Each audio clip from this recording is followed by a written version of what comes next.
Name the stream. Alright, I think my mic's good. It's Cinderella phenomena. Yeah, here we go. Alright, continue. We ready for a bad ending? Fix dude. your Let's mic, do Taku, it. for starters. Oh yeah. Broken mic. Heck, you're broken mic.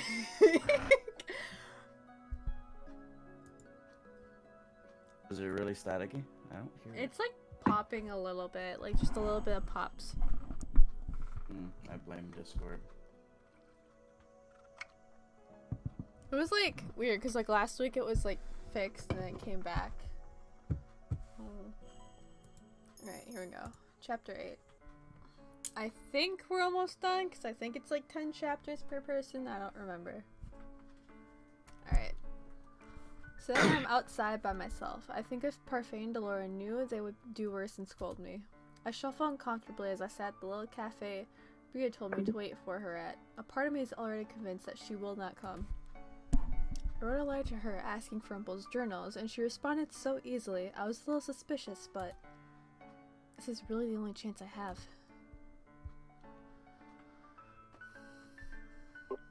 The only chance you'll have at what?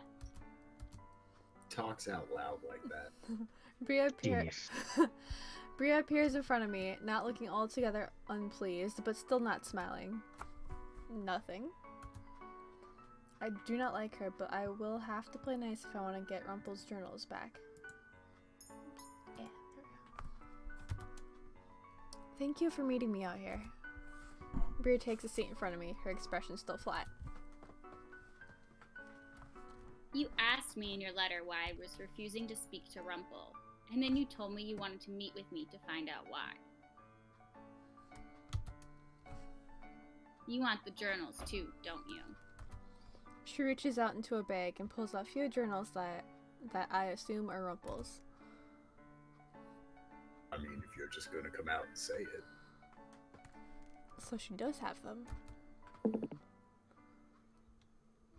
I know in your eyes I must seem like the villain, but I'm not the only one at fault in this relationship. Years ago when I met Rumpel, he was as he is now. Flirtatious, charming, over the top, and yet his compliments still made my heart soar. His compliments may be shallow, but Rumpel is far from it. I pined after him for years. He was learning medicine, and I was studying to take over my mother's sewing shop. In the first years that I knew him, Rumpel always complimented my work, even though it was nothing special. He insisted we do trade-offs. When we started dating, he would offer me flowers and trinkets, and in exchange, I would sew him some article of clothing. I can see he's still wearing the scarf that I made him. That scarf was from Bria? And he fell in love. Rumpel became a changed man, more serious. He became a doctor, and I opened up a shop. We were supposed to have a fairy tale ending, but... Her expression falls again as she looks absently down at the table. We saw in each other ideals that didn't exist. Love can be shallow, or it can be deep. I felt our love was deep, but in truth, I only ever knew the very surface of Rumpel. The surface? I saw his kindness, his charm, and his drive to do what was right. But then, as time went on, I also saw what that meant. The world is a place where only the strong survive. People are kind, but they will take advantage of those who are too caring. Those sound like Mother's words. I shudder as I think about Mother's pessimism, the same kind that lies in me. Is there a realistic way of looking at the world, but it's also so dismissal and cloudy that it's impossible to see any light within it? Rumpel helped a lot of people. Many of them were wonderful people, and I was always happy to see him do so much. But then he started putting other people above himself. and because we lived together, that meant me as well. Maybe it sounds petty to you, but no woman wants to live in poverty. I look at her skeptically. In the back of my mind, I remember the convenience of luxury, of so much money. I then recalled the feeling of living poor in the streets and flinch. We had a house and we had a reputation, but Rumpel refused money most of the time. He helped lots of poor people, but he also dried out our wallets. And whenever I brought it up to him, he would smile, as if that could just get rid of all of our problems. He made a name for himself as a doctor who helped the poor for minimal money, sometimes for free. And even when I told him we needed more money, he put other people first. He was so selfless that he became selfish. I told him before that he should have accepted money, that he needed it. So selfless that he became selfish. I had to go behind his back and find payment. What I was making wasn't enough. So I went to find his patients and tried to ask for payment. I became almost like a beggar. Can you imagine my humiliation? Rumpel put his patients before Bria. I was convinced he didn't love me, and my love dwindled for him. Our relationship became strained. Bria goes on to explain the events that happened between her and the nobleman.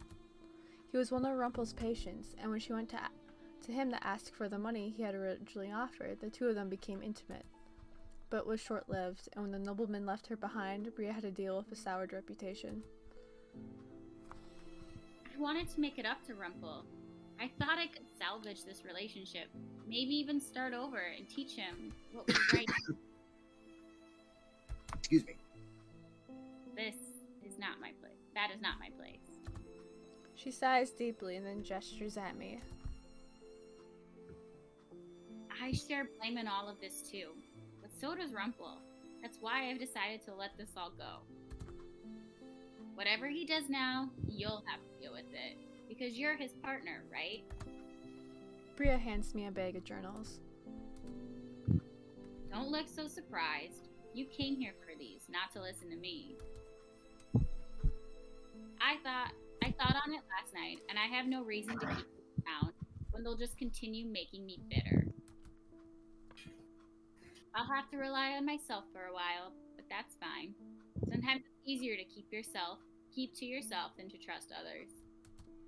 She moves to stand up, but I surprise myself by reaching out to grab her hand. Bria. I don't need your pity. I thought the same thing. What? I still think the same thing. It's so much easier to close the world off. It's so much easier to trust no one but yourself, but it should also be a balance. That is what Rumpel has taught me. And I want to teach him how to have balance too. You? You're falling for his kindness the same way I did. You fell in love with him, even though you told yourself he was shallow and unrealistic. My heart thumps once loudly in my chest. Love? I can read it right off your face. I know how it feels too, but don't get wrapped up in an ideal, little girl. That is my warning. If you can help him, actually help him, then you're meant to be together. But otherwise, trusting Rumpel might only break your heart. I'm not a little girl. I know how to be realistic. My worlds trail off as I look at her helplessly. Bria surprises me by speaking up quietly. Thank you for listening to me. She pulls her hand away and slowly smiles at me. This is the first honest smile I have seen on her face. I feel something warm at my chest, and then a bright light emanates from my necklace. A good deed for listening to Bria, or... I glance down at a bag of journals, then down at my necklace. I touch the pendant. The new piece brings a brief smile to my lips. I have 2 good deeds now. Only one more, and I can break my curse. magic? Is there another fairy tale curse? Yes. Your name was Lucette, wasn't it? Rumpel talked about you fondly. I hope that the both of you break your curses. Good luck. Bria walks away, leaving me by myself in the town square. My mind swirls with everything she just told me. I still cannot bring myself to like Bria, but I feel more closure now. But now something else plagues my mind. How could I fall in love with someone like Rumpel? The more I say it, the more it becomes a certainty, but rather than fill me with joy, it only makes me more confused. I cannot think about this now. I turn on my heels to head back and bump promptly into a man. Dear God, here we go. Your time to shine, Willie. Sorry. Oh, sorry, madam. He smiles at me and then keeps walking. I stare after him, feeling slightly uncomfortable. With a mask and cloak, the man reminded me of a performer. Damn blue mages. Alright. And their edgy faces. Obviously. I make my way back to the marching with a bag of journals, still struggling to keep my mind from wandering. Every time I think about Rumpel being so close to me or his kindness towards me, I feel jittery inside. Despite everything that Bria said, I cannot stop these feelings. These feelings are annoying. Yet even as I think that, I know it's not the full truth. Do I really?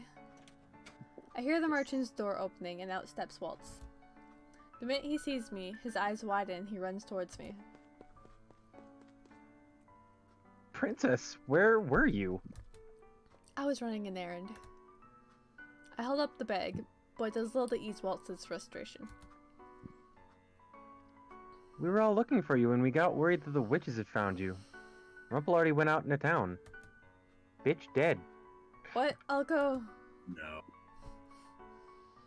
Please, princess, stay inside. His expression softens somewhat until I can see on his face, until all I can see on his face is worry. I'll go get Rumpel. My mood feels completely dashed when I enter the marching, to whispers both relieved and disappointed. Surprisingly, I get away with just a lecture from Delore and Parfait. It seems as if there is something else on their minds, something that most likely involves rumors circulating around town. I wait downstairs for a long time for Rumpel, but neither him nor Waltz appear. Where are they? I retire to my room later as I wait for news. Waltz eventually returns, saying that Rumpel is still out because he had things he wanted to do. I have no idea what that means, but it unsettles me. Should I go find him? Oh Lord, here we go. Ooh, how many people do we have in this chat? I have no Good idea thing what to it's do not with this. phasmophobia, because you would scare the crap out of me otherwise.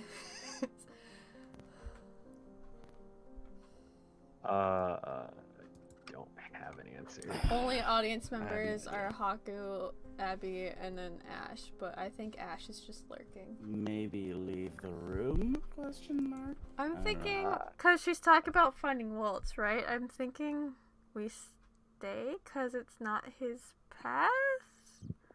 But then again, he Would might be the Rumpel last want good us dude. to stay? I don't know. I legit don't remember anything about Rumpel's If path. it was Karma, it would be stay, but I don't Yeah. know what Rumpel would want. To be honest, I don't either. Yeah. I mean, Darling, what do you think we should do? You're Rumpel.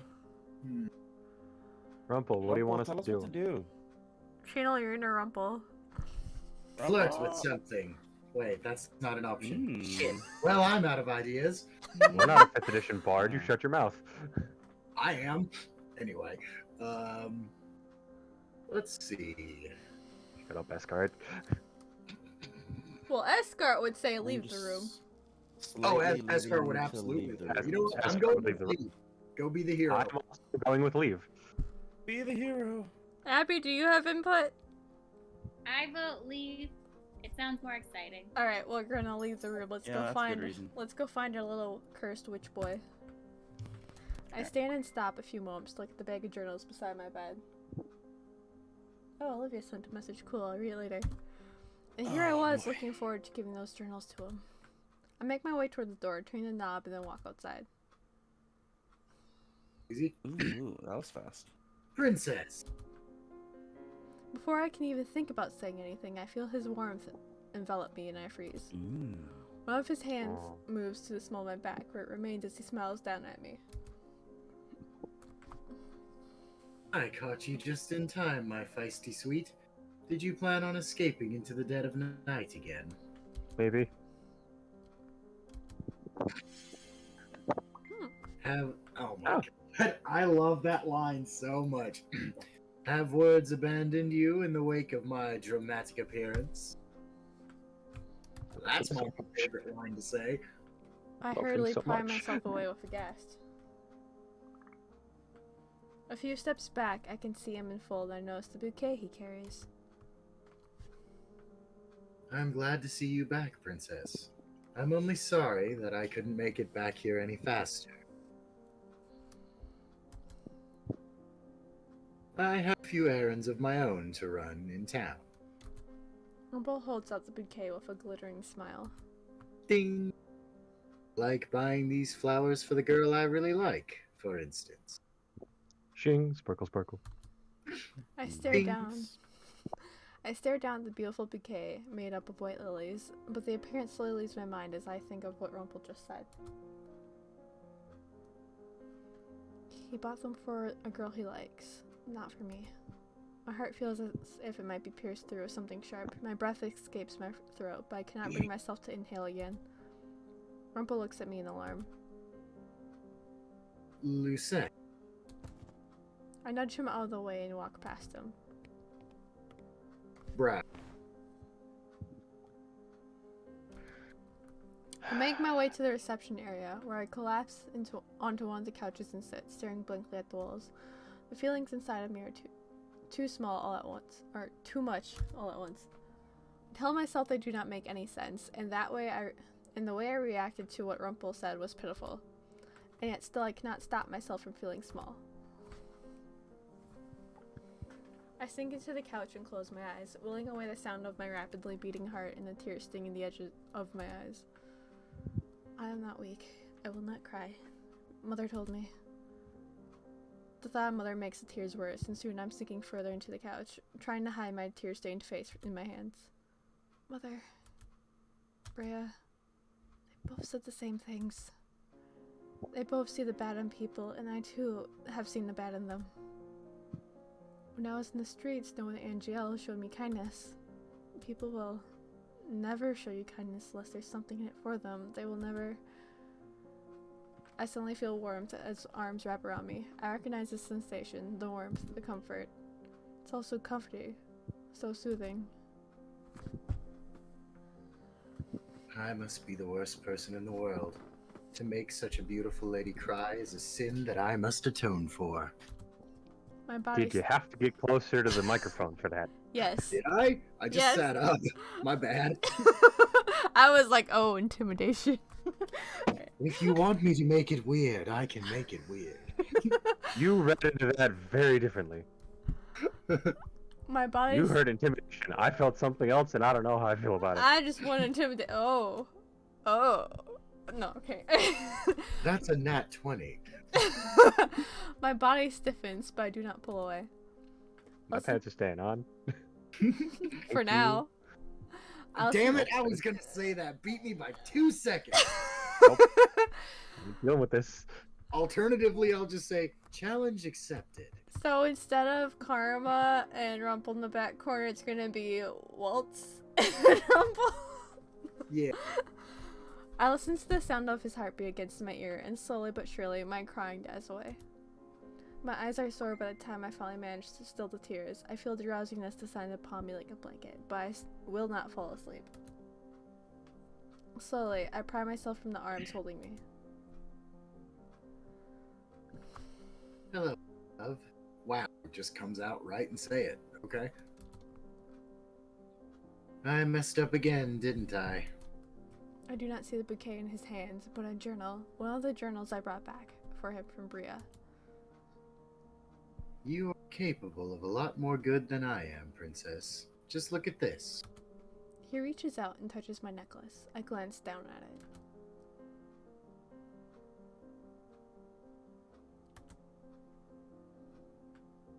got my journals back for me.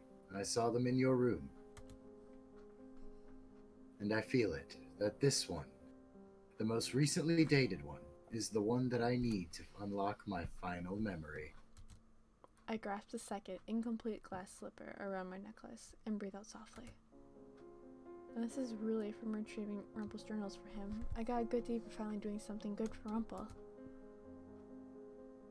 Would you allow me to read it with you? He reaches out and gently brushes a tear from my face. You did all of this for me, and you barely know anything about me. That makes both of us.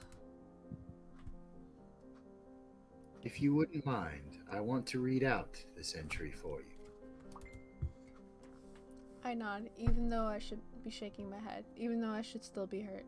I cannot stay mad at Rumpel. It says right here, the princess wore sexy clothes. It was awesome. It does not say that. I wish it did that. It's my journal. Anyway, on this night I am a poor man. Everything that is precious to me has been stolen away by the witch. Good Rumpel's- God, I wrote like an idiot. Rumpel's voice catches in his God, throat Elsa, as he look at stares at the words. I look over his shoulder at the journal. Well, here's the plus side. At least it's legible, unlike doctors' signatures. Because he wasn't a full doctor yet. Yeah. Wait, was he already cursed when he wrote this? But I have no one to blame but myself. Bria told me before that I would suffer for my selflessness. And so now I find myself here. And now, because of that same selflessness, Bria is sick, and I cannot save her. Oh. There is only one thing left to do. I have wronged Bria in so many ways, and now I will give anything it takes to save her. Did he just voluntarily get cursed? Even if it means to kill her. Oh No matter what price the witch asks, I will pay it. I only hope that Bria can forgive me before she leaves. So that's how he gets cursed. I will write again when the witch is left. I swear that after today I will change for good. I will not ask the witch to perform any more miracles. Rumpel's finger goes to the page where he softly touches a single word. His eyes have the glazed look in them that they have before, and I can tell his memories are snapping back together. For tonight, good night. And may tomorrow be a better morning. I read the last words, a name, and a signature. Rumpel reads it aloud slowly. Chevalier Dumont. What a badass name. Holy shit, that's awesome. Your name is Chevalier. Chevalier. That's pretty sick. He looks up at me, his eyes forlorn, and then, with sadness, he speaks. That's right. It's so strange. It's just a different name, and it seems to change him completely. I remember everything now. I was given the Rumpelstiltskin curse because I sacrificed too much. First, it was the boy, the one we saw in the market. I struck a deal with a woman to save him. A witch. He mentioned striking a deal with a woman, but a witch? I don't have the ability to heal. None of us do, except for one particular witch who calls herself the Witch Doctor. Witch Doctor. Is something wrong? That name just sounds familiar. The Witch Doctor?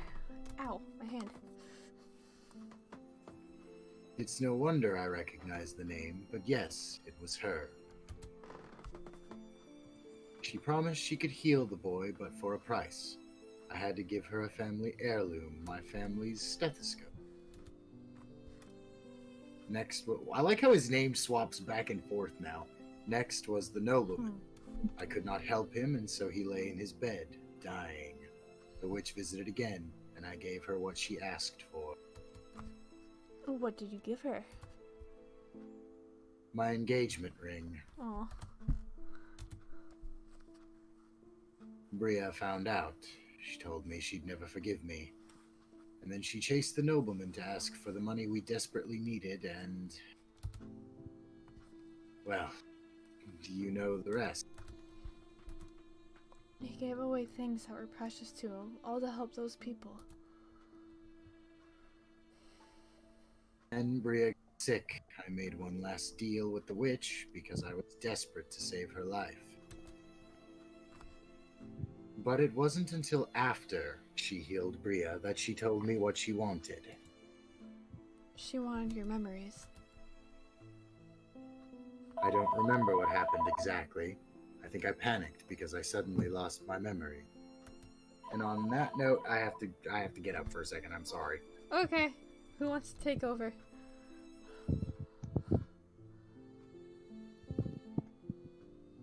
I ran out into the alley, bumped my head and on something and fell unconscious.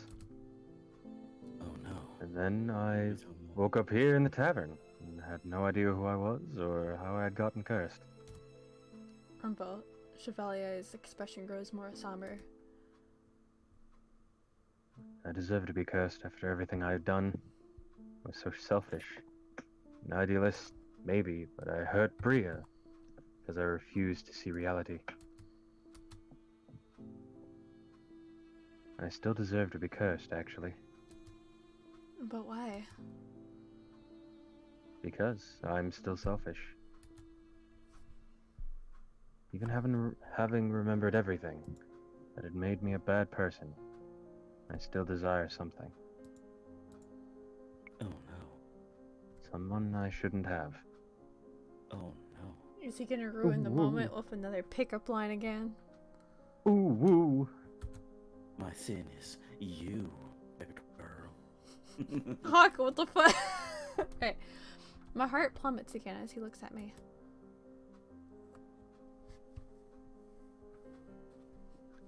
I still want to so badly to forge a future with someone I don't deserve. Because what am I other than a poor doctor? I'm no knight in shining armor, and I am no prince. He puts a hand on my cheek and leans closer to me. The distance between us closes in mere seconds. But still, I keep on dreaming. 'Cause I am a bitch. His finger gently caresses my cheek and suddenly I know. I know what he's gonna say before he even says it. I think we should wait for come dialing on. on this part. Yes, please. I'm gonna throw up the beat right back thing. Beep, beep, beep, beep, beep, beep, beep.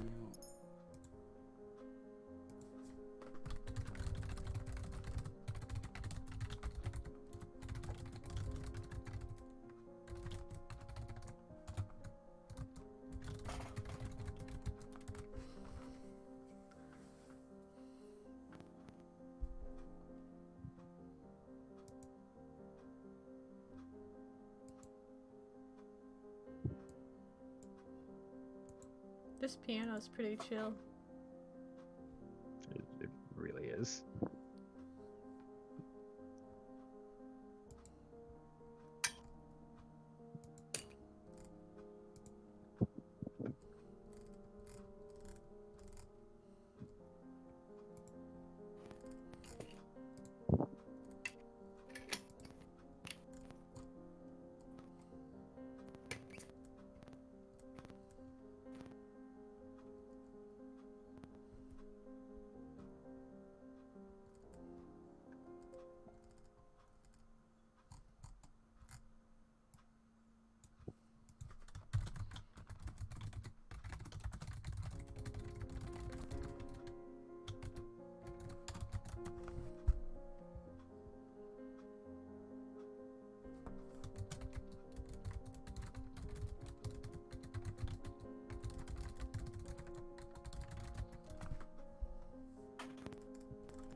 So what'd I miss with that dumbass conversation?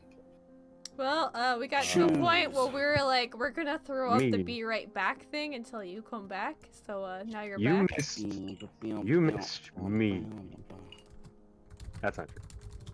We don't have to actually voice it, but can we go back a line or two so I can have some context? Sure, let me No. post this thing in the one of the Discord Whenever channels. you're ready. Alright. Okay. Hey, baby girl. I'm selfish. There's one thing that I'm sinful about. And that is... I can't read that. I'm going Okay. backwards! Okay. Oh, here we go. Panic on because back I so you lost can my read it. memories. Okay. Let's see. Oh shit, it does. No, I don't want to go that Oh, no. fast. Okay, hold on, Go hold to on. the line before that one. Oh yeah, he thinks he's still cursed. Well, yeah, he's saying he lost his memories because of Save Bria. Yeah, still Still deserve. deserve to be cursed because I'm Still still selfish. I remembered Remember- everything. Maybe I still desire something. Someone I shouldn't have. Oh my gosh. Still want so badly to forge a future with someone I don't deserve.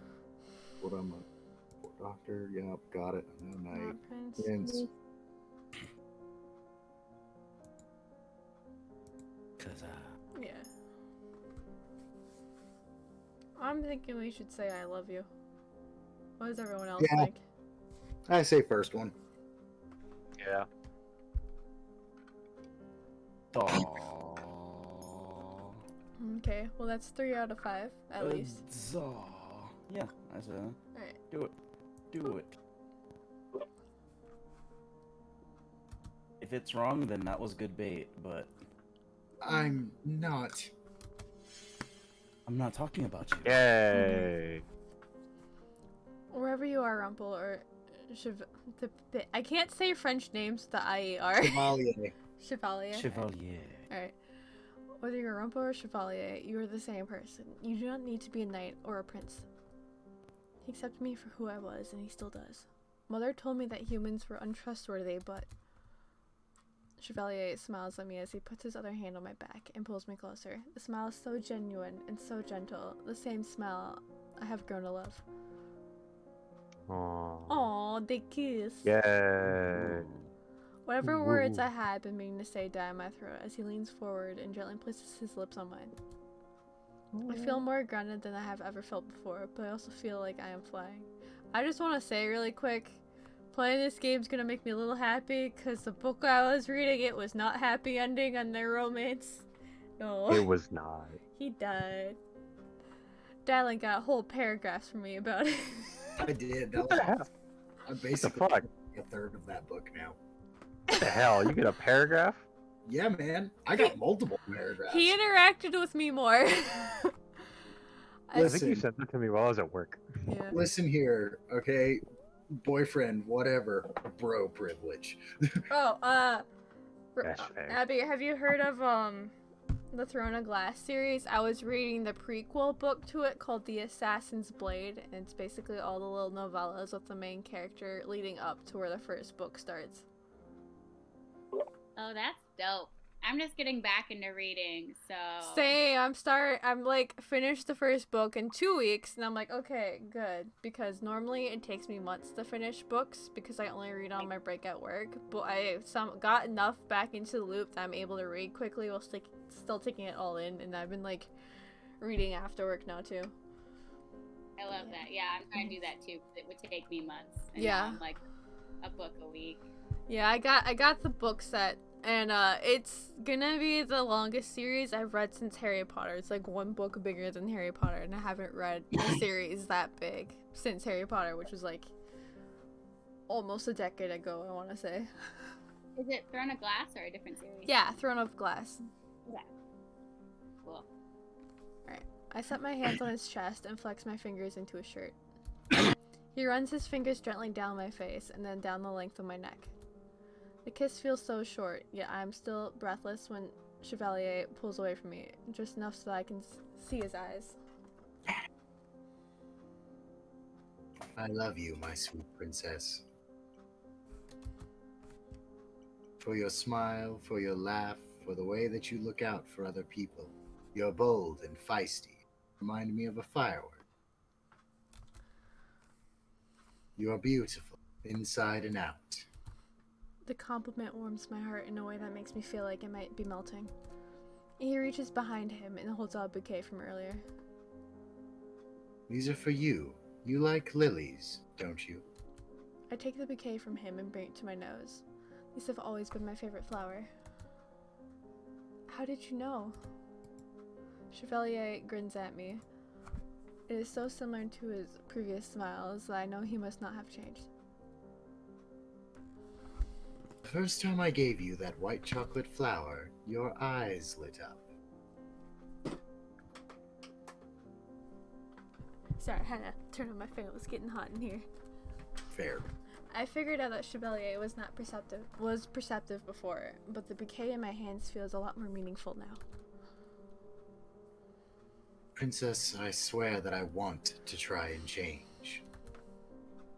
For you. You should do it for yourself, too. Myself. You should spoil yourself more, too. You always give to others, but don't take for yourself. Now you know what you did, and you can change things. If Bria can, then so can I.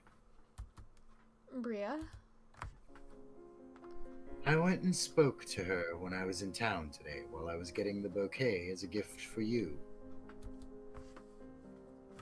We had a talk about moving on. I didn't understand it fully, and I don't think she did either. But we've both agreed that we should. So I'm going to change what I can, Princess. And I promise that I'm going to help you break your curse, just as you helped me break mine. All the good things I have done are for you.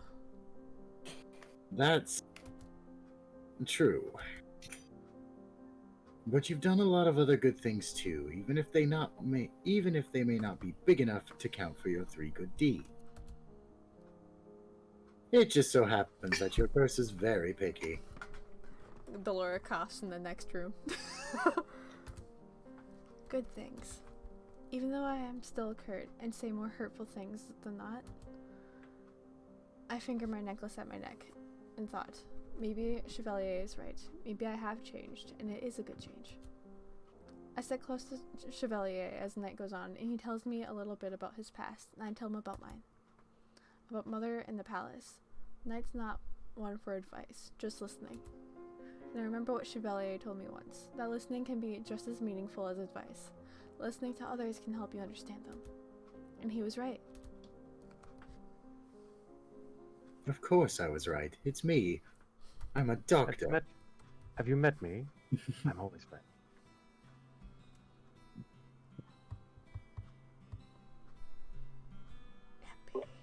Princess, are you okay?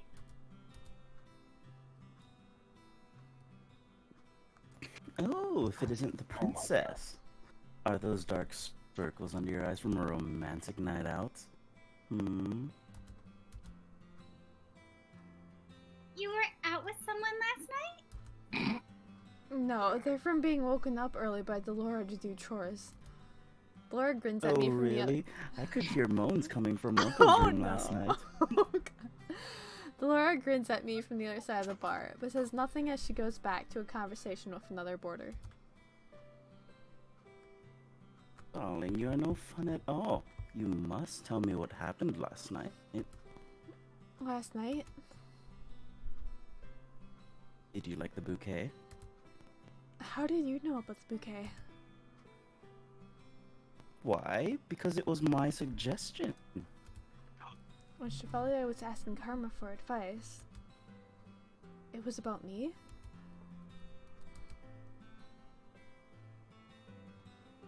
Look at the way she smiled, Denise. Last night must have gone well.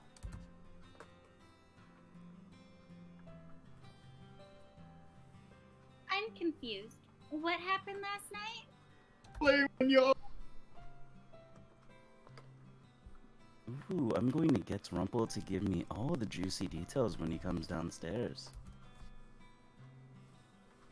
That is Chevalier to you. Chevalier appears Hello. behind Karma, smiling. He seems a lot calmer today than usual.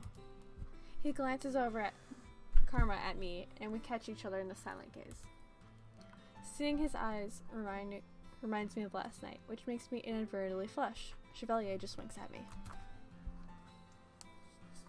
Chevalier. What is that? Something you say when a person sneezes? Of words for a knight not to know. Really, dude? Anyway. Nah, it's He's fine. being snarky. He's not a knight, he's a prince, but yeah.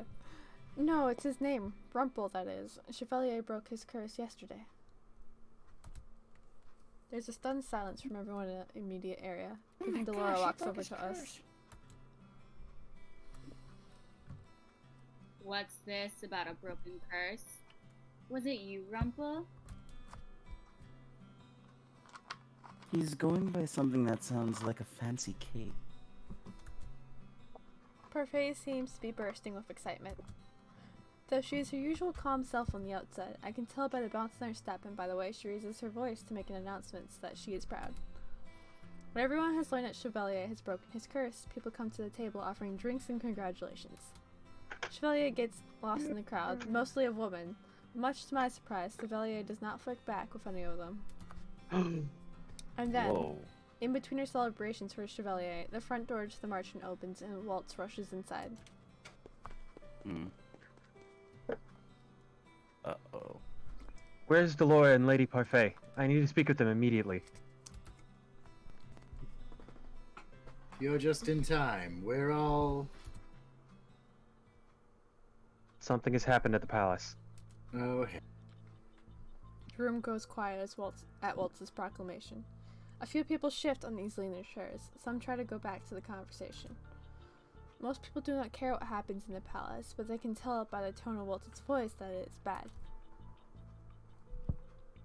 What's happened at the palace?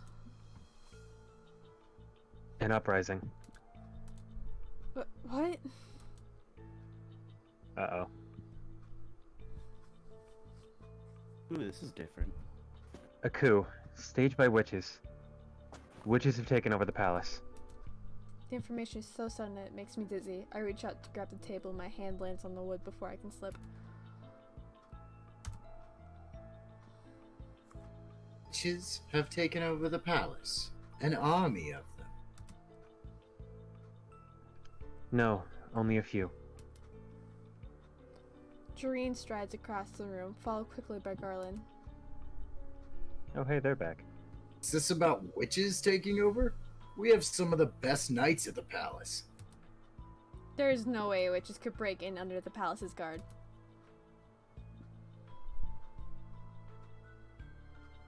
Unless they had someone inside helping them. Alcaster? No, myth. Who are we talking about? You know him as Mithros. He uses a different name now. Sir So this time Mithros didn't die. Sir Mithros, the king's advisor? He's a witch? There's no way Mithros is a witch. We would have known.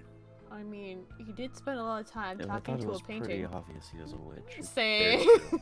He's very, like, he screams witch. Glamour. He used a glamour.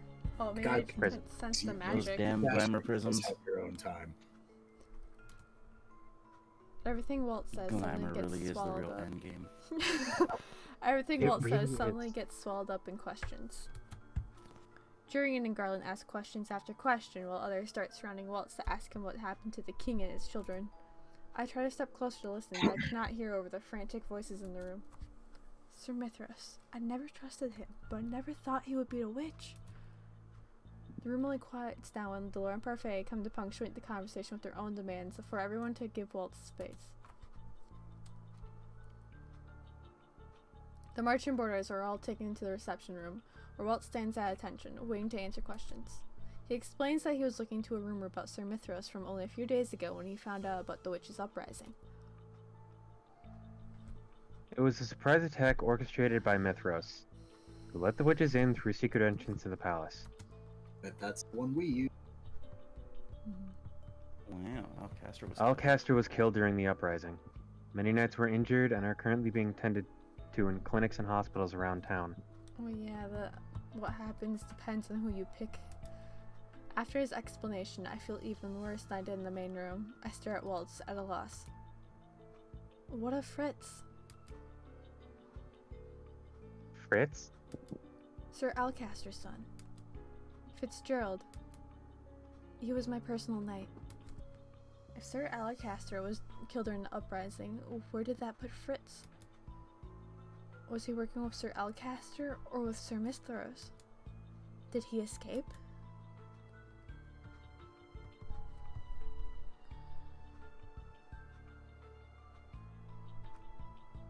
I'm sorry, Princess. I haven't heard anything about a knight named Fitzgerald. Was he killed? The thought makes my heart plummet. No, Fritz cannot possibly be dead. I have to believe he's still alive.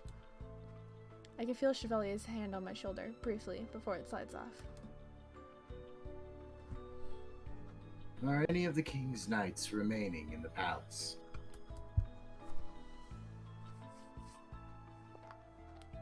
If they are, then they've either been forced to turn against the king, or they've been killed.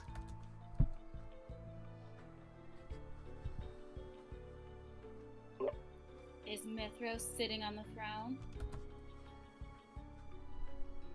No. He usurped the king, but hasn't taken his throne. Waltz turns to me and his expression softens. Princess, feel free to ask me whatever you want. I'm sorry I didn't answer all your questions earlier. I have so many questions, but I suppose I'll ask them one at a time. Let's see. What's happened to the king and the others?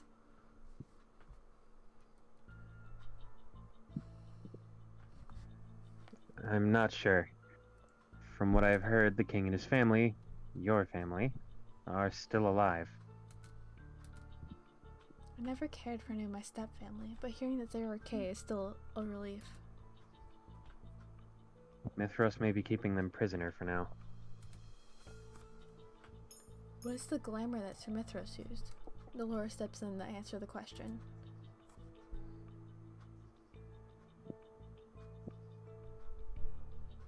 A glamour is a high-level magic used to conceal one's identity. It keeps even other witches from sensing you. Parfait cast the same magic on you shortly after you came to the tavern. It was to protect you from the evil witches. A glamour can only be conjured by the powerful witches. It sounds as if this witch has been using glamour to hide herself from others. Do you know Mithros? Oh yeah, because they're both witches. It was a long time ago. We both shared the same teacher. Teacher. Wait. Waltz, Jiraiya. are you a... Oh right, he didn't reveal that he's a witch in this path. A witch. Yeah. He smiles at me, but it's weak and does not reach his eyes.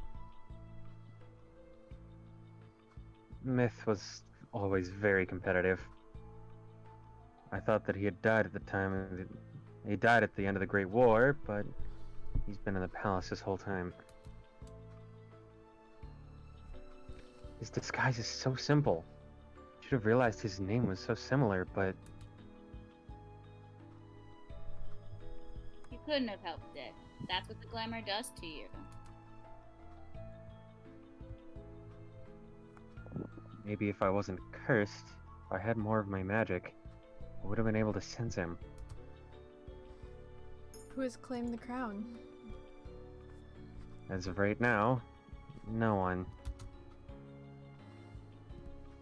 King has been kicked off the throne, and Mithros has made the public announcement that about usurping the throne, but he has not called himself king.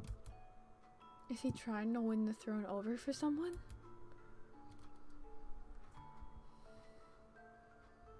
Myth has no one left.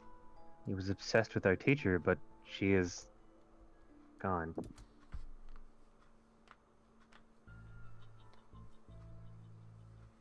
Maybe he has different alliances now. Parfait's eyes look distant as she stares dismally down at the ground.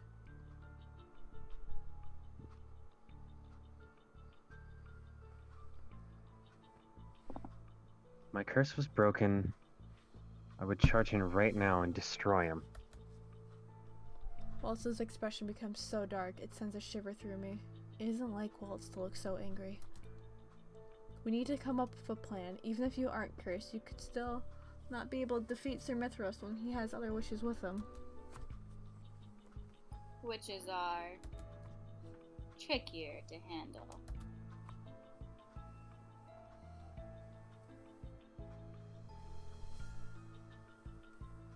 Haku. Karma! Can't just be plunged through with a sword, eh? I agree with Karma. If all of us go in with swords and shields, we should be able to take the palace back. This is what we've been practicing for. Practicing? Even witches will die if you stick a sword through their heart, won't they? But getting to a witch who knows you're there is difficult. I must do something. I'm gonna say I want to help, because like if she says the other one, people are gonna be like, nah. But she demands it. I agree. I say- Yeah. Okay. I want to help. Chevalier wraps his fingers around my wrist and frowns. Princess, This whole time I've been living at the Marchen, I was spared the fate of the royal family by sheer coincidence because I was cursed. I cannot sit here and do nothing while the kingdom falls to a witch. I fell to witches before, and there were dire consequences. I cannot continue to be passive. I will not let myself be like Mother. Princess, it's... I am Lucette Renella Britain, and the Crown Princess of Angiel, and I will not stand by and watch when the kingdom is in turmoil. The room goes quiet at my statements. Chevalier's fingers loosen on my hand. I can see a ghost of a smile on his face, though it underlies his sorrow.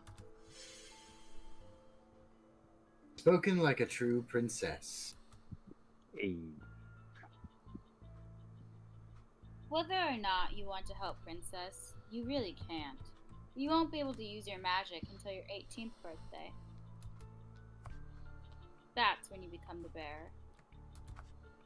I cannot let that stop me. I will find a way. The conversations in the room continue for a long while. At some point, it's said that the volunteers are needed to the hospitals and clinics for the injured soldiers. Chevalier immediately volunteers. Only afterwards does he look at me with regret. Hang on. Princess, I'm sorry For what? for putting my job before you, after all I just said. He told me he was going to try his best to change. Bria called him selfless for putting his work before her, but you would be a fool not to. My life is not in any danger, and there are people who need you more than I do. Do what you can do best, Chevalier. Princess Lucette, I promise you I will do whatever I can to help you as well. As the meeting disbands, I am left standing there in quiet.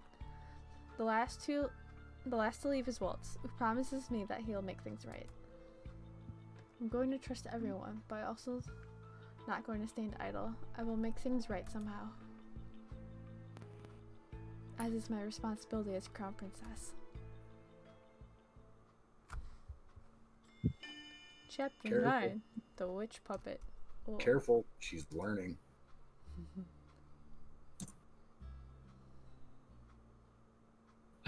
Another long night. The two of us are on our way back to the Marchen after visiting a clinic in town. We're here for hours, and it's a relief to be out in the open now, where I can feel the wind on my skin.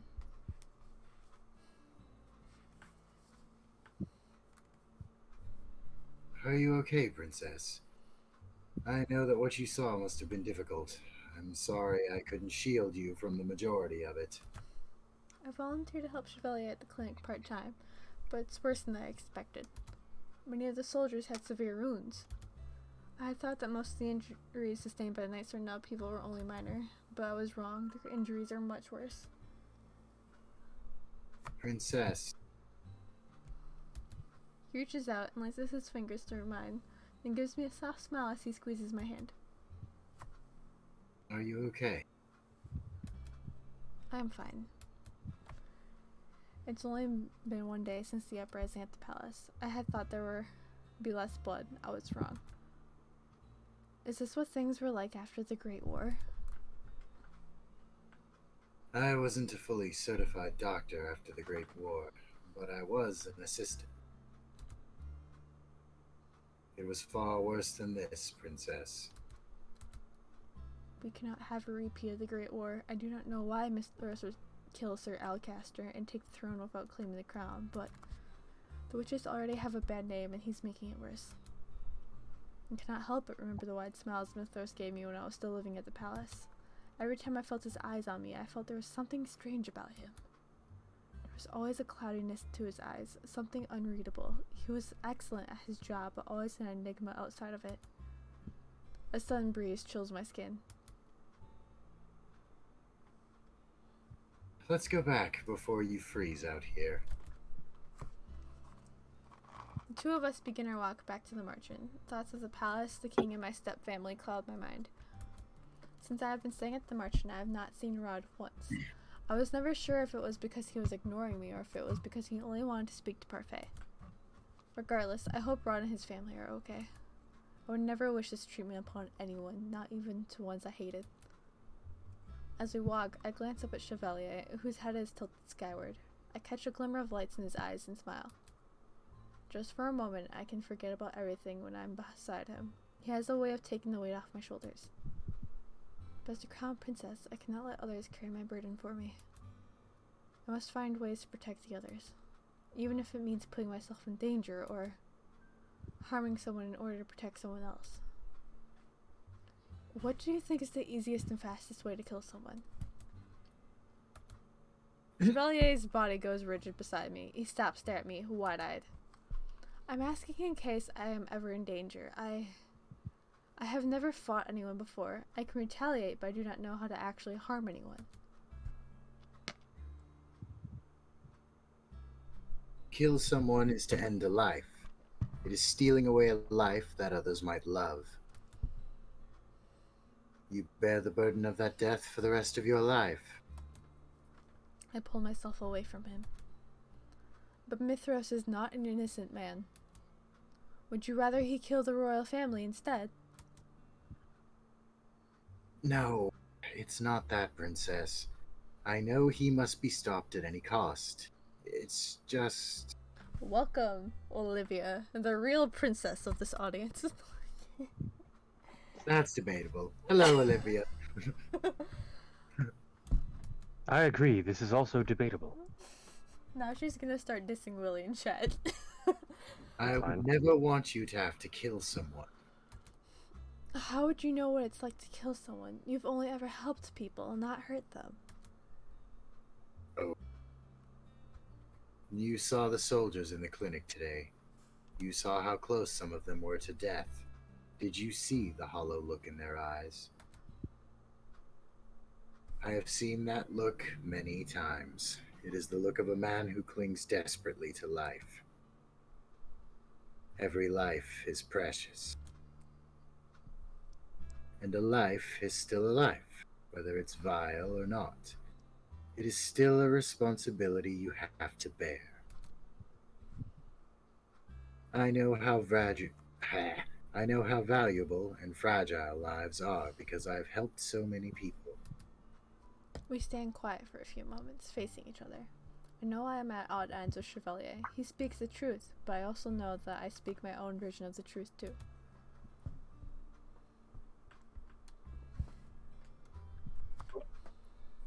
The world is a place where only the strong survive. People are kind, but they will take advantage of those who are too caring. Bria told me that Chevalier was so selfless, he became selfish. She told me that he never had anything because he gave everything to others. His kindness has hurt others, and I fear they'll likely chance to hurt him as well. What if his reluctance to hurt anyone causes him to be the one that gets injured? Chevalier suddenly breaks the silence. Most people think that the easiest way to kill a person is to stab them through the heart. Those people would be wrong. He puts his hand over his heart and stares dismissively down at the ground. He removes his hand briefly, but only to reach for mine. He takes my hand and settles it onto his chest, slightly to the left. I can hear the beating of his heart. Beneath my palm. It's soft and gentle. Shouldn't that be feeling, not hearing? A good point. What can you feel besides the beating of my heart? The ribs? Yes. In order to stab the heart, you'd have to get through the ribs. That's why most of the soldiers in there who got stabbed in the chest are still alive. If you want to quickly kill someone, you have to stab somewhere where it would be difficult to stem the blood from a wound. Do you have any idea where that might be? The neck? The abdomen? Or the other one, yeah. I like how this has gone into a quiz of let's murder. Also, it's the An neck, abdomen, right on the inside of either thigh. But There's a few. of them. the thigh is not the correct It's spot. the neck. Between those two, the Things. abdomen is the worst place to take a hit. Yeah, Oh, but it you're- absolutely is. That doesn't Yeah. stop me from I'm saying. voting neck. I'm thinking neck too, because like Abdomen. abdomen, like you can still survive a stab from that, but like the neck, if you hit the areota, that person's fucked because they're gonna literally be a fountain, because that's the big Yeah, or if, artery like, hit thing. breathing tube, you can't breathe. Like, you would just die. Yeah, because there's Yeah. this big vein in your neck that It's literally also is directly from the The heart. other so thing I'm of thinking note, though, another thing to take into account, though, that. it would be easier for someone in Lucettes' position to go for the abdomen because they would expect you to go for the neck. Oh yeah, and also I'm she's just short But saying also from too. the more perspective of defended. somebody who has knife training. I don't want to talk about it. Yeah, I'm voting abdomen, but either way, at this point, it may or may not even matter. We're gonna get bad ending anyway. Do this. Oh yeah, we're gonna. Maybe. I think we're already stuck in bad ending. I think So- we were one away, so like this, if we get this one wrong, then it'd be bad ending. I think it was like we still had one left. I can't even remember now. Yeah. We either hit 3 already, How about you, or this is chat? the third one. Yeah. Chat, someone Olivia, type you're in something. chat. Shall we? Everything is about the chat. It should we doesn't matter stab what some- we think. It's True. what the chat We thinks. have more audience members. Should we stab him Chat, in we the throat? need you to murder somebody. Yeah. Would you go for the abdomen or would you go for the neck? I personally go Teach for the us neck how unless they're to really tall. murder. Yeah. I personally would We go for need the neck murdering help. unless they're too tall. Then I would do the abdomen because I can't reach their neck. How murder? How to get away with murder. Ooh, no. Stream Wasn't there a edition. show for that? Yeah, that's why I said it. I haven't watched it myself, but it's been on my recommended on Netflix.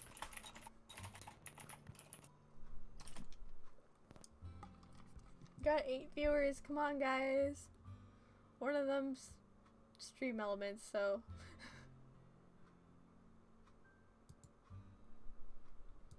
You know what? Maybe if I message Olivia directly.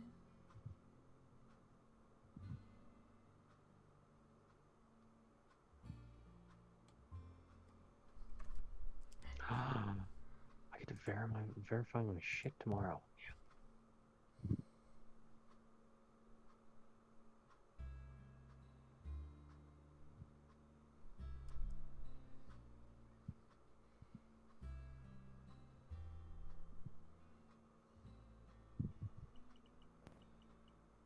I think our chat doesn't want to murder. They're Yeah. Ash always assholes. lurks. I don't think Olivia's paying attention, so I'm just messaging her out of context. Stab abdomen or neck? Although I spelled Where- abdomen wrong. I said Where's abdomen. Stab? Wow. Where's Stab?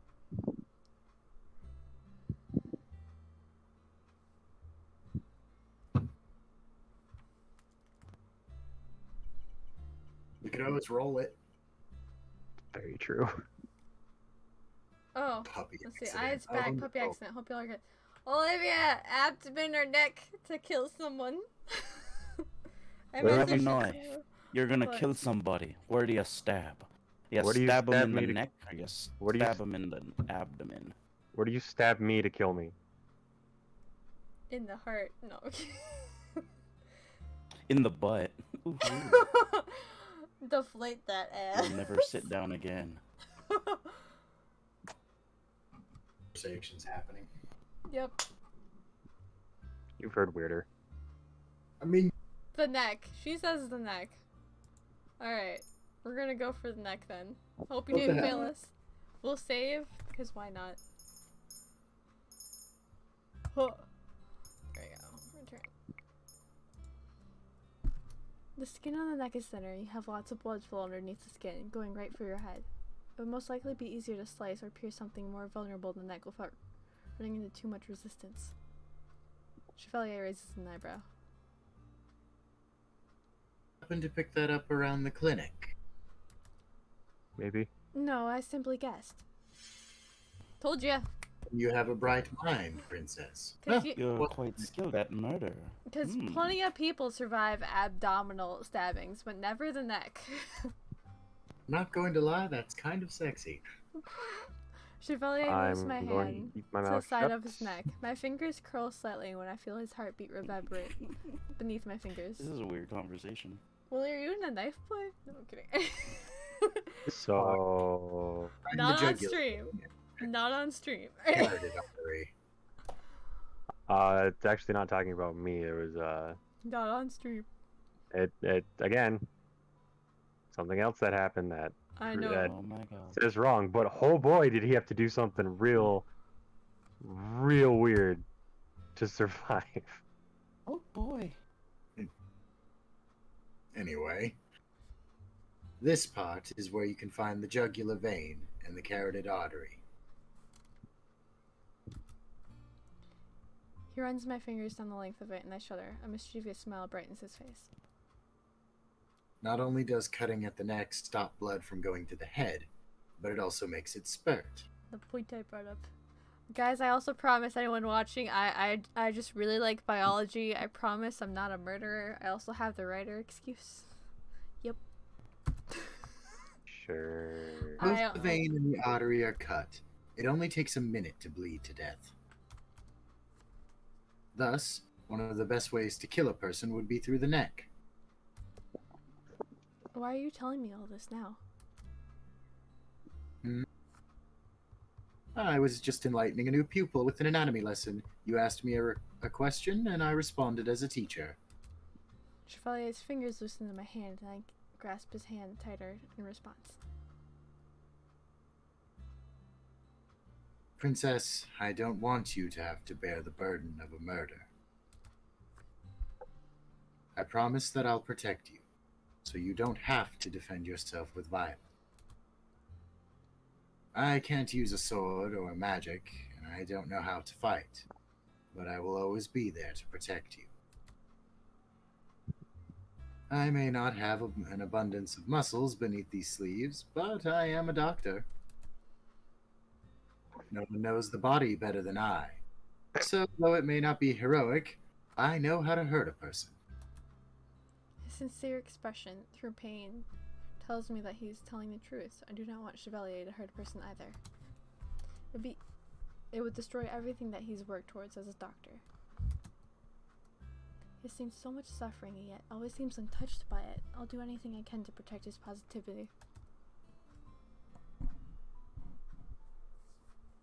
The march-in was quiet when we returned. Everyone had already disappeared into their room, so I went straight to mine. I also forced Chevalier to go back to his. He's been on his feet all day and he needs to rest. I plopped down my bed as soon as we returned home. I glanced briefly to the side, where Chevalier's bouquet is in the vase Parfait had given to me. Who is it? Parfait. Come in. You've returned. Parfait looks paler than normal, I realized with a start. That Chevalier did not tend to her at all today. Don't look at me like that. I'm fine. How are the soldiers at the clinic? Not good. Many have been gravely wounded. Some said they remembered magic. Others say they do not remember anything at all. A shadow falls over Parfait's expression as she sighs. So the circumstances are direr than we thought. It's a good thing Chevalier is there to lend a helping hand. Did you all manage to come up with a plan? It's proving more difficult than we anticipated. Laura and I are willing to put ourselves in danger. Waltz too, because he can use magic to a certain extent. Knights and Karma have their blades. Even Chevalier...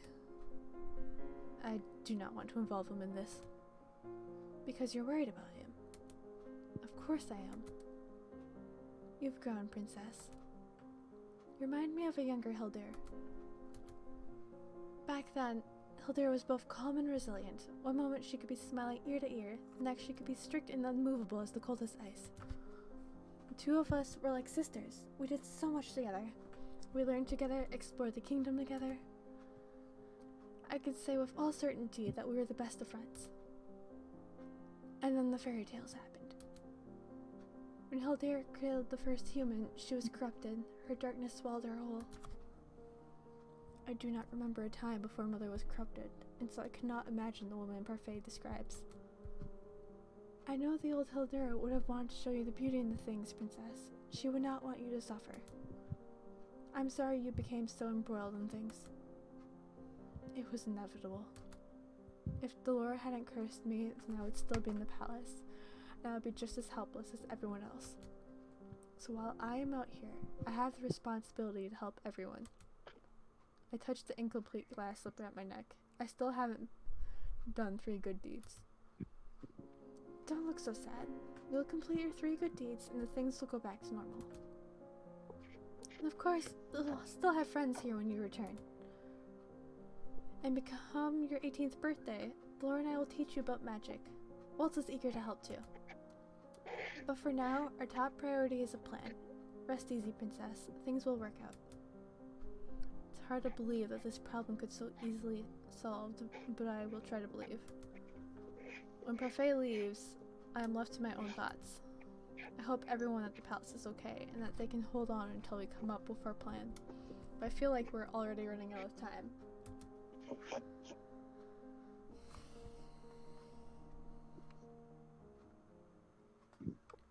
Days go by and I find myself assisting Chevalier at times. Other times I remain at the march and help conceptualize a plan. None of our plans have actually shown any promise yet, but with all our minds put together we should be able to come up with something. A week later, I find myself standing outside the clinic door, waiting for Chevalier. I'm sorry to have kept you waiting, Princess. You can drop the title, you know. Lucette. But you are a princess in my eyes. Yes, but you do not need to address me by title. Just my name is fine. Chevalier reaches out to take my hand, then immediately pulls his hand back, eyes wide. I forgot it. Forgot what? The medicine that I needed for Parfait. Give me a moment, Lucette. Chevalier plants a quick kiss on my forehead before returning inside. Oh. I stare at the stars as I wait. I turn to see no one walking around the plaza. I inch closer towards the door of the clinic as I take another look around. I think it's Willie. That's gonna be my guess. That is an assumption. Descript boo. Do it. Just say boo. Boo! Boo. Because I Boo. think I know who it is. Alright. Boo. Told you. I suddenly yep. see the silhouette of a man. He takes a few more steps towards me and then stops in front of me. I recognize him immediately. His appearance left quite an impression on me the last time. I recognize him. Who are you? An owl. It is I, Pumatso. Jesus. Out at night by yourself? Certainly you know that wolves can prowl these streets at night. What do you want? I take a step back and press myself to the door. I reach for the door handle, but the man reaches out a hand to grab my wrist, holding it to the door.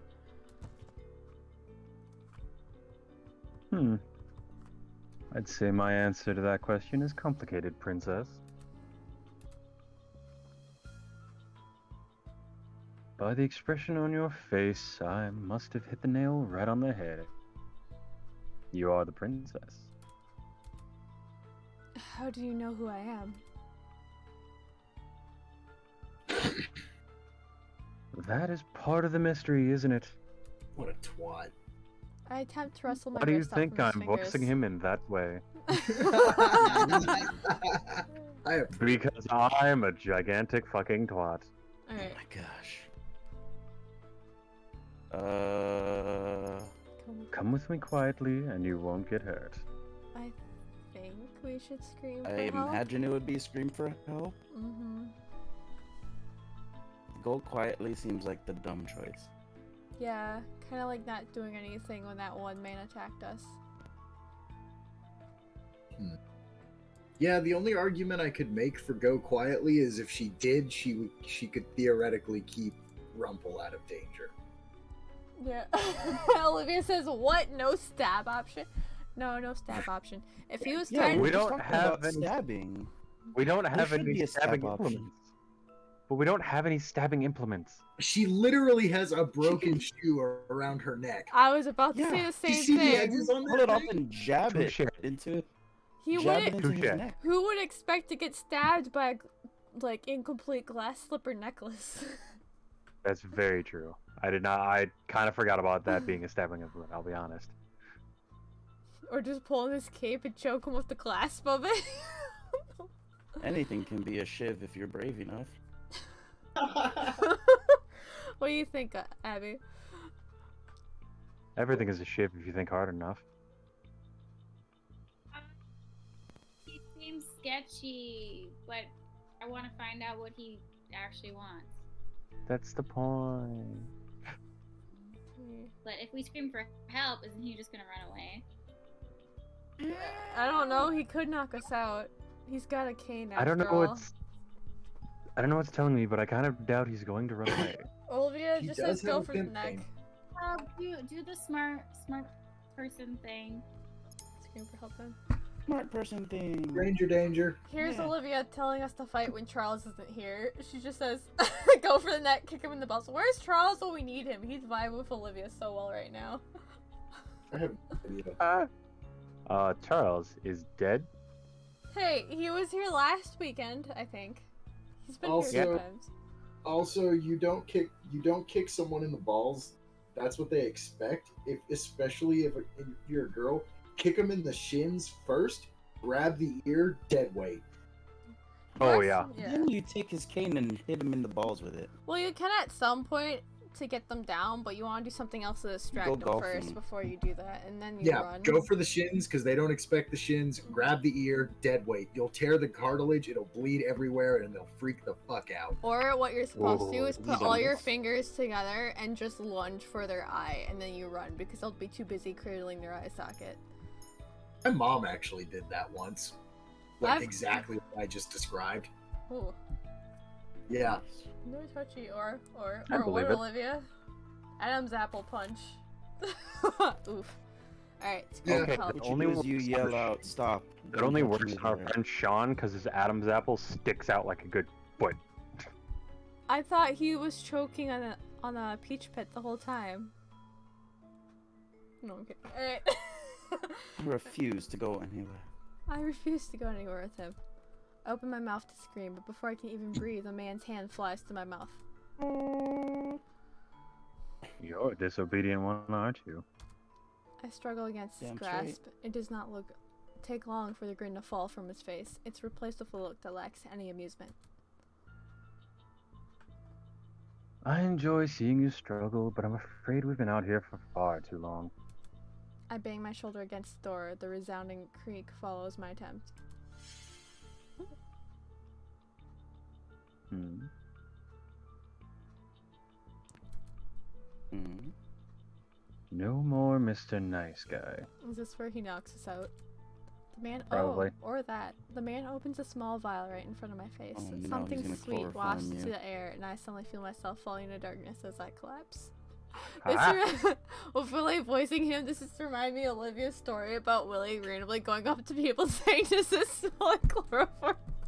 No, Was this I'm for sad a because photo I party? remember what sweatshirt that is, and I don't own it anymore. Oh, you did it with a sweatshirt. Oh yeah. Was it the black fuzzy one? No, Oh. I wish. I know. I didn't have that one until after I got back from college. Olivia says, "Oh my god," constantly. What kind of sketchy kid were you, Willie? Yes. The man opens a small vial right in front of my face. Something sweet. Okay. Darkness as I collapse. Ooh. And we go to black. Oh. Hey, look, we're back at the start of the game. No, I'm kidding. Oh shit. Where am I? I glance around me. My room. I look around cautiously, checking to see if anything in my room is different. The last time I was here before I was cursed. How is it that this room is the same? Sleeping Beauty has awoken. Willie, you snuck up on Olivia and did it? She said that shit sucked because I wouldn't know he was there and it scared me. It was funny. Mm. I wonder if you could still pull it off now. Probably. I moved to stand up before realizing that my legs are numb. Shame to see you so easily tamed, princess. And here I thought you would be fun. I glance up to look at the man Yeah, that's power of chloroform. who's now standing right at my bedside. How do you know who I am? Are you a witch? A witch?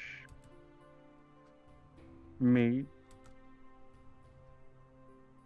Huh. He bursts into laughter. Nope. Just the one. Oh, come on, laugh. Laugh for Oh, us. dear. After I asked if Willie could pull off the chloroform thing, scaring Olivia again, she says, "Hell no, no," in all caps. I'll cry his neck so hard his head will pop off. Just like Captain Saltpeter. Yeah. Ooh. Rest in peace. I would rip the riches to shreds if I could. Wow. Ooh, interesting. Yeah, this dude is Two like shreds, you say? his own agenda, which is why he's like one of my favorites. He's weird. If he could, then are you cursed? The man simply smirks at me, but says nothing in response. He brushes the words aside with a gesture of his hand. I have the curse of the swab. Are you working with Mithras? Probably. Maybe. Perhaps not. Who knows? On Tuesdays, maybe. Ooh. Maybe on Tuesdays. I kind of think about it on Thursdays. Or was it a Monday? Fridays, I plot to murder him. I glare at his vague answer. My name is Varg. And I've been assigned to be your personal knight. I already have a personal knight. Bitch dead. Oh, you mean Fritz? I got rid of him. You... No playing with the queen's daughter. Oh, nope. No, isn't that wrong still- character. Isn't that still you? No playing with the queen's daughter, Varg. Oh, I that's have hot. no idea. I don't No, remember. Maybe it is nobody's Haku. actually taken the chance to voice Mithros because he was dead in the other. No, you No, assigned we it to had me earlier at before. the game. Oh. Okay, I did. Did I? Yeah, fine. I'm pretty sure it's. I did, yeah. It's Haku. Alright, scroll up. Alright. Not me. Mithros enters the room. Now he stands in the doorway, eyeing the both of us with a smile that's so oddly reminiscent of his usual one that makes me sick. Oh, Click a now that block, he's too. here, I have a question for Abby. Hey, Abby, do you remember Jared at all? I know the name. Which one was it? Out of them? His last name is like Mikowski or something. He was one of the maze managers. Oh, okay, yes. Dated Jessica. Okay, does Mithros kind of remind you of him? Cause he kind of reminds me of him. Mostly the Maybe a hair and the bit. piercings, just like a little bit. Yeah, just a tad bit. Yeah, that was so long ago, but I remember. know. I remember what you're talking about. I remember that guy. Yeah, I saw I was hanging out with Jessica and Ariana the other day, and he looks so different now. Not the same at Yeah. all. That's fun. fun. Wait, you hang out with Jessica? Yeah, Sanders. Yeah. Yeah, because she dated him. Oh, Yeah, I see her every now and then. okay, I see her on Facebook, but Yeah. we were never like friends. But she's cool. Yeah, she is cool. Mithras enters the room. Now he stands in the doorway, eyeing the both of us with a smile that's so oddly reminiscent of his usual, and that makes me sick. Mithras. Princess, you look more like your mother every day. Why, the scowl on your face is almost a perfect reflection. He moves to stand in front of me. At the same time, Varg begins to take slow, careful footsteps to the edge of my room. What have you done with everyone? Inconsequential or consequential? What? Mithra clicks his tongue impatiently. Inconsequential or consequential people? I narrow my eyes at him. I have no idea who he defines as inconsequential or consequential. Where are the king and the rest of the family? Where is Fritz? Were you the one who killed Sir Alcaster? Ah, inconsequential and consequential then. To start, your knight is gone, princess. I've replaced him with Varg here. A frickin' smug face. And Alcaster... Well, we had a common cause at first. We both wanted the crown. Sir Alcaster also betrayed the king? But Alcaster was a brute. He wanted to needlessly kill the royal family and steal the crown for himself. At first, I thought he was calm and calculating. But it turns out he was just a power-hungry fool. Though I did want to take the crown, I wanted to avoid the bloodshed of certain important people. Mithra smiles at me. It is a look that makes my blood run cold. So, I disposed of him and the rest of his knights. Oh, but don't worry, princess. I assure you that your family is resting in their rooms, just like you are resting in yours. What? Do not worry. You'll see them shortly, for dinner. I have my doubts about Mithras' story, but if what he said is true, then Sir Alcaster wanted to kill the royal family and Mithras saved them. But then he decimated the knights and took the royal family hostage? Why would he do such a thing? They're prisoners then. Prisoners in their own home? Nonsense. We're all just waiting for the Queen's return together. The Queen? Slowly I feel the pieces begin to fit together. The Queen. He cannot be talking about Ophelia. Delora. Do you think witches are capable of bringing back the dead?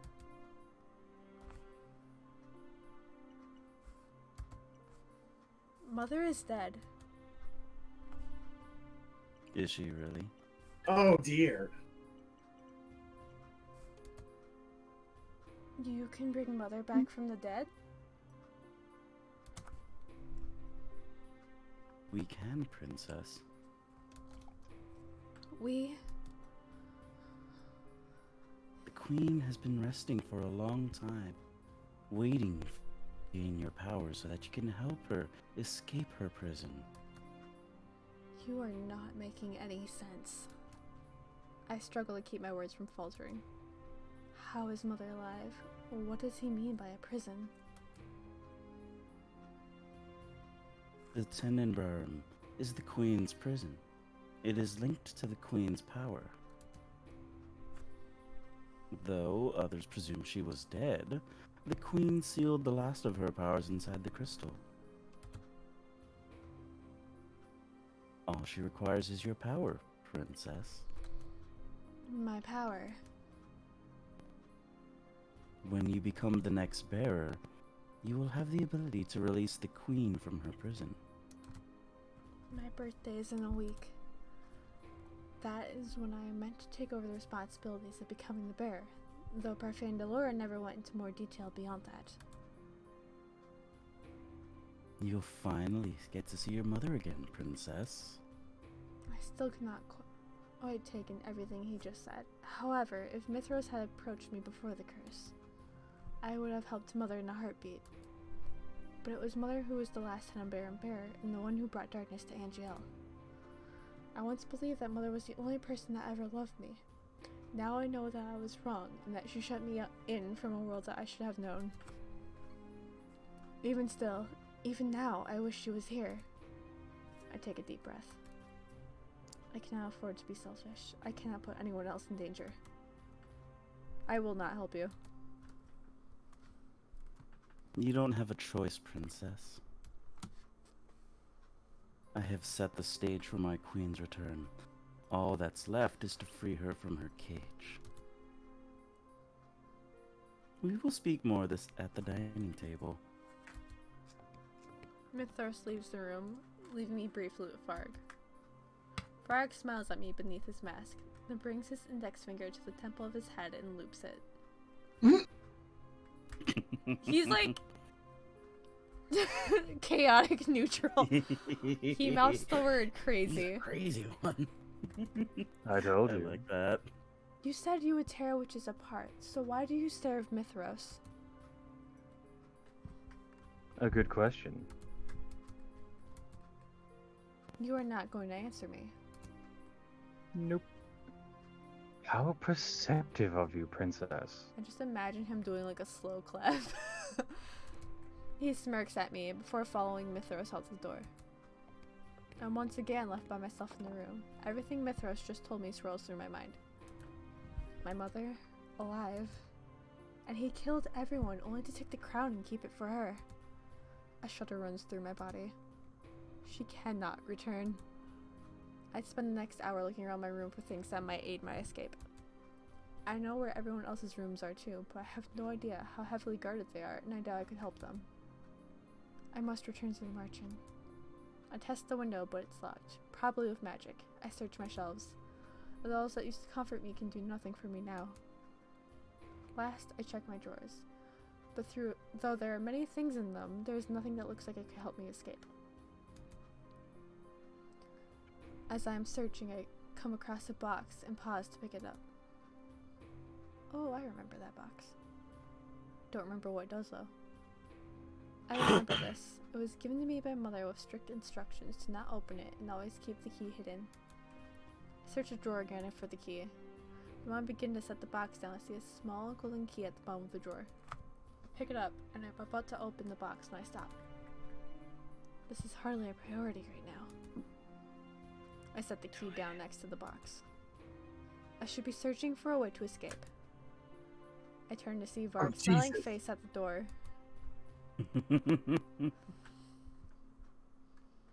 You look like a criminal who's just been caught doing something naughty. Says the criminal himself.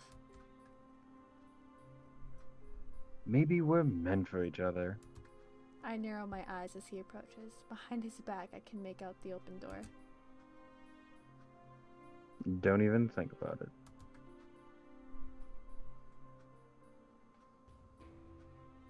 You don't want me to pounce you in the hallways, do you? Ooh, ooh. Ah, there's a notification coming up on my phone. Go away! Shit. Oof. That would be most unpleasant. Varg grabs my wrist. I attempt to struggle free, but he holds tight to me. I will be your escort to dinner tonight. I keep my head held high as Varg escorts me from the room. On the way to the dining hall, I glimpse the rest of the palace. It's mostly empty, save for a few soldiers. The soldiers that do stand there have a glazed look in their eyes and look right through me. Puppets. A spell cast by Mithros? Varg does not answer me as he pulls me through the hallway. Soon, I find myself in the dining hall. The guards usually standing by the walls are gone. Now there's only the royal family, and they seem to be unharmed. You... I can see recognition in the king's eyes. My heart flutters as he stands, or tries to. He manages to rise, but only just barely. I notice that his feet stay firmly planted where they are. Everyone's bodies look exceptionally stiff. Is this some kind of spell? You were that girl that was outside my palace months ago. Mithros, what is the meaning of this? I notice the king is not at the head of the table as usual. Everyone sits on the table's side except for Mithros, who's at the far end. The king's seat, however, is clear. I simply brought back the crown princess. You should be thanking me, Gennaro. I have reunited you with your daughter. My daughter? The king raises an eyebrow, clearly skeptical. I can see in his eyes that he is loath to trust anything Mithros has to say. The king slumps in his chair as Varg leads me to a seat just beside Rod. I notice Emma Lane sitting just Rod's side. She forces a smile into her face, but I can see the tears gathering in her eyes. Allow me to offer a more formal introduction for our guest, even though you all know her. Her name is Lucette Riella Britton, and she is the crown princess of Angiel. And your blood daughter, Gennaro. The king looks at me again. This time there is more uncertainty in his gaze. Prince Rod will tell you, won't he? Rod? I think this one was Willie. Rod looks at me, his gaze quiet but unexpected. Or expected. Treating the king and the rest of my stepfamily. Oh, okay, so it makes you say it. Okay, this is hard. I feel that it's correct to say I am indeed the crown princess, but I feel that's bait. I feel like I it's don't know. just correct, period. But like, We're already getting a fail on this, so we might Oh. as well go for whatever. well, we don't know yet Although 'cause the we don't second remember how many one got is wrong. manners. Yeah. That's like the I have no third. idea. That's like the third of the fourth. Well, the Yeah, third you're I still think we safe. were It's the already fourth you're failed. bad. Oh, is Worst it? case, we could Yeah. always go, depending That's on fair. which one we get, we can change this and choose to be. Yeah, we I got don't know, the both crystal. options are We got so the crystal similar. in the last one, so it's like we still haven't fucked up yet. I don't think. Yeah, I think we have. I think it's this I am one. indeed the crown princess. It is nice to meet you. I have no idea. What is everyone? Audience, Shit. audience, Which is please get us basically out of this Olivia and dilemma. Abby. Someone choose for us.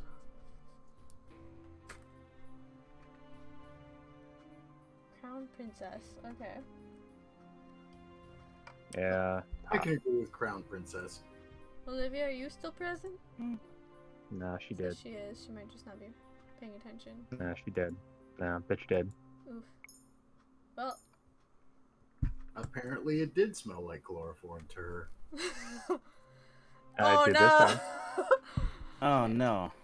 This is my chance to prove to them that I am the princess. The king had never believed me before, but here I can convince him. I am indeed the crown princess, Lucette Riella Britton. I told you before, your majesty, but I was cursed and you did not believe me. No one here remembers who I am. I would remember my own daughter. I flinch. A pained look comes across the king's face as he stares at me. Mithras is smiling slyly at the end of the table, looking pleased by the further confusion I've caused. I want to know why Rod hasn't spoken yet. Is his purpose to only confuse everyone further? What kind of game is he playing? Gennaro, she is undoubtedly your daughter. That is why she is in the room that you have been taking care of. What? The king's eyes widen. He still looks at a loss for words. Princess, the king has been keeping your room clean and tidy for the sake of nostalgia, and he has no idea why. Magic works in mysterious ways, doesn't it? I was wondering why my room was unchanged, but it could be that the king remembers me somehow. Look at him, but he's already glanced away from me, his expression uncomplicated, twisted confusion and helplessness.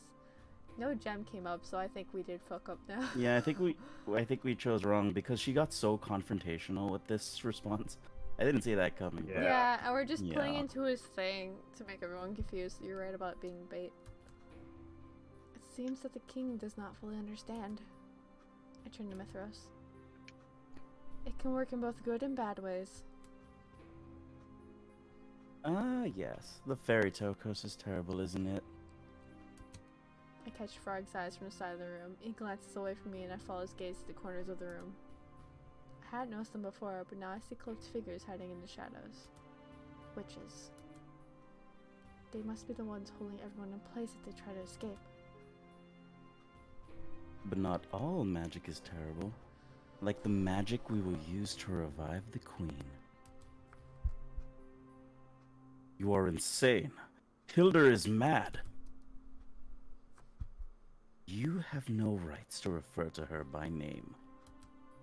A sudden chill envelops the room. I can feel actual icicles on the table. I put my hands away.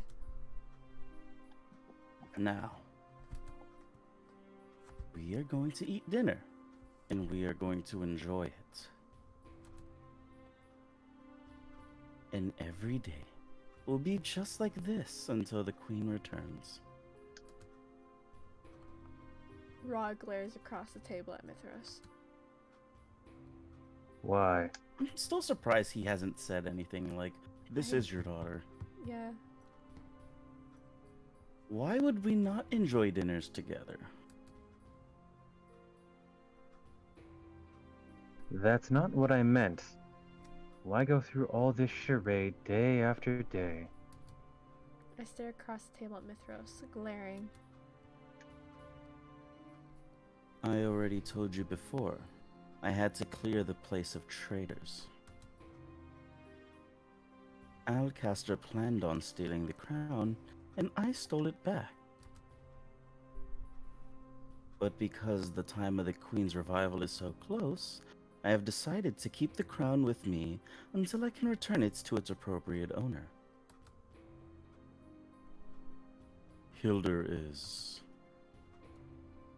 Queen Hilda is the true owner of the crown. I thought it best that we all wait out her arrival together. But know this, when my queen demands it, I will kill all of you. I simply refuse to act without her orders. Friggin' loser. He's like so disgustingly obsessed with her. This time, guards Oh, come hold into the on. room with food. What? I think he needs to quick go to the washroom. He's got some brown on his nose. Hilda! Oh, my Hilda. Step on I've my queen. been holding on to that for like 20 minutes.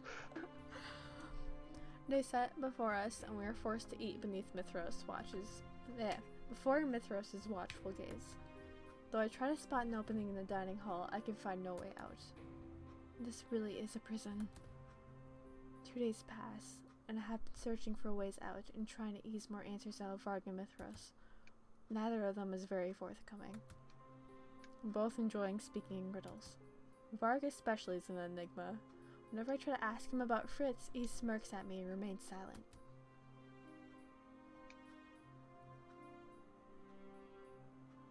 What? Not going to try asking me any questions tonight?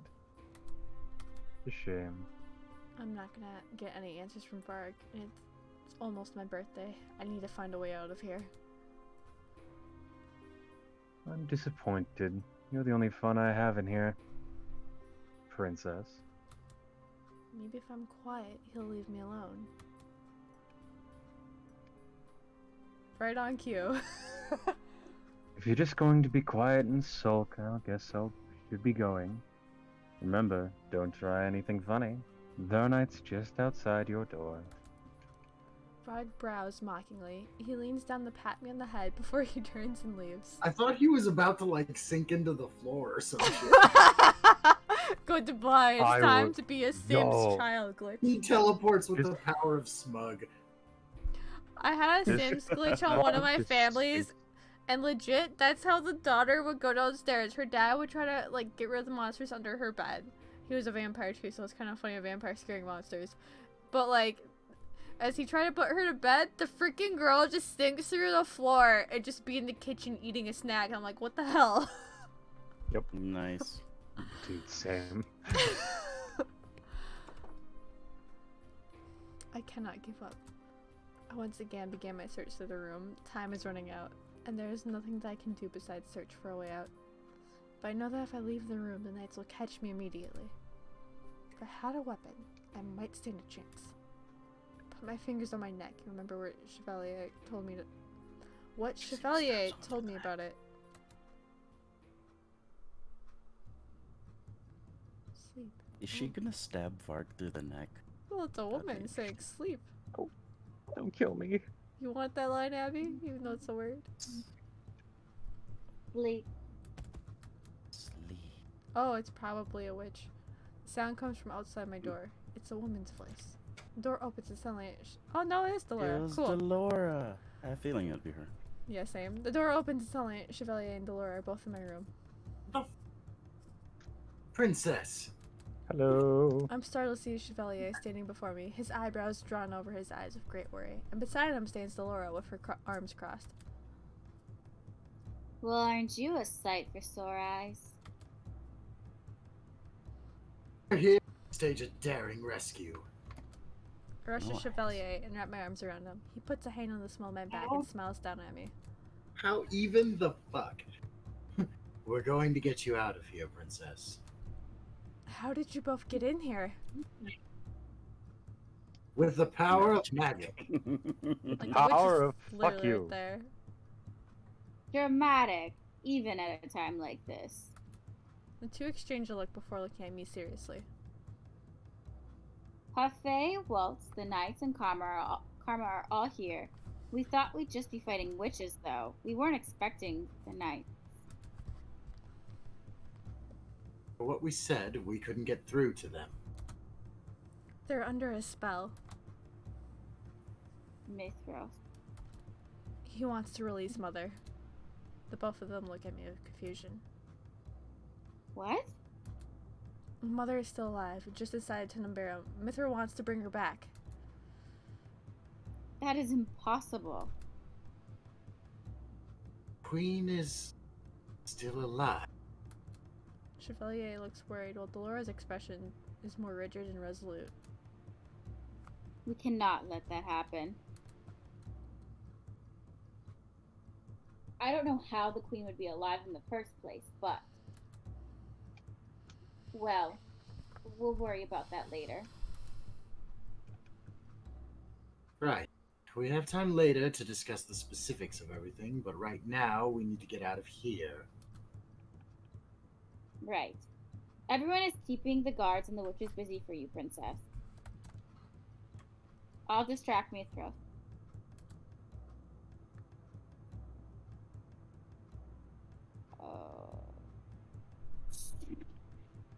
I don't know how to say that name. Chevalier. Chevalier. Chevalier, I'm counting on you to get the princess to safety. That's why I'm here, Princess. Can you guide me through the palace? I cannot just leave everyone here.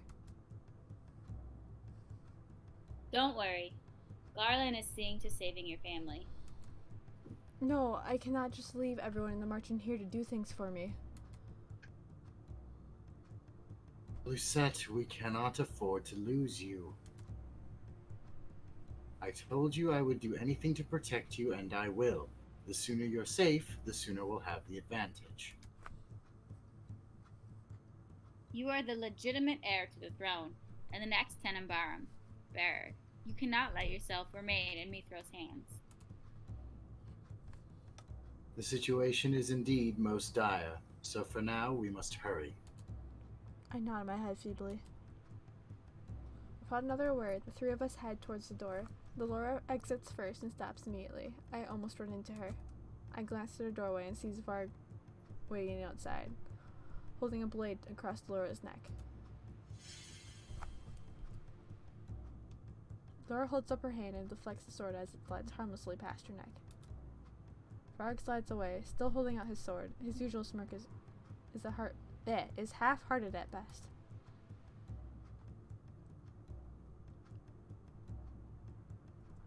She mad. Get out of our way. You're awfully demanding, aren't you? Pretty please. That was good. I was waiting on that. No can do, my lady. Okay. Looks like I'll have to destroy that pretty mask of yours, along with everything else underneath. I really like Delora.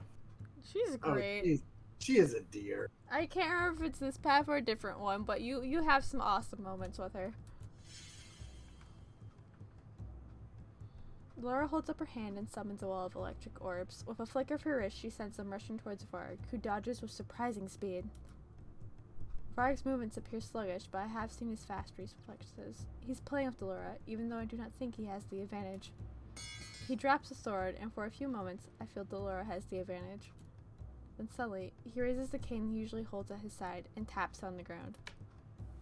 A burst of smoke escapes from the bottom of it, shrouding the room.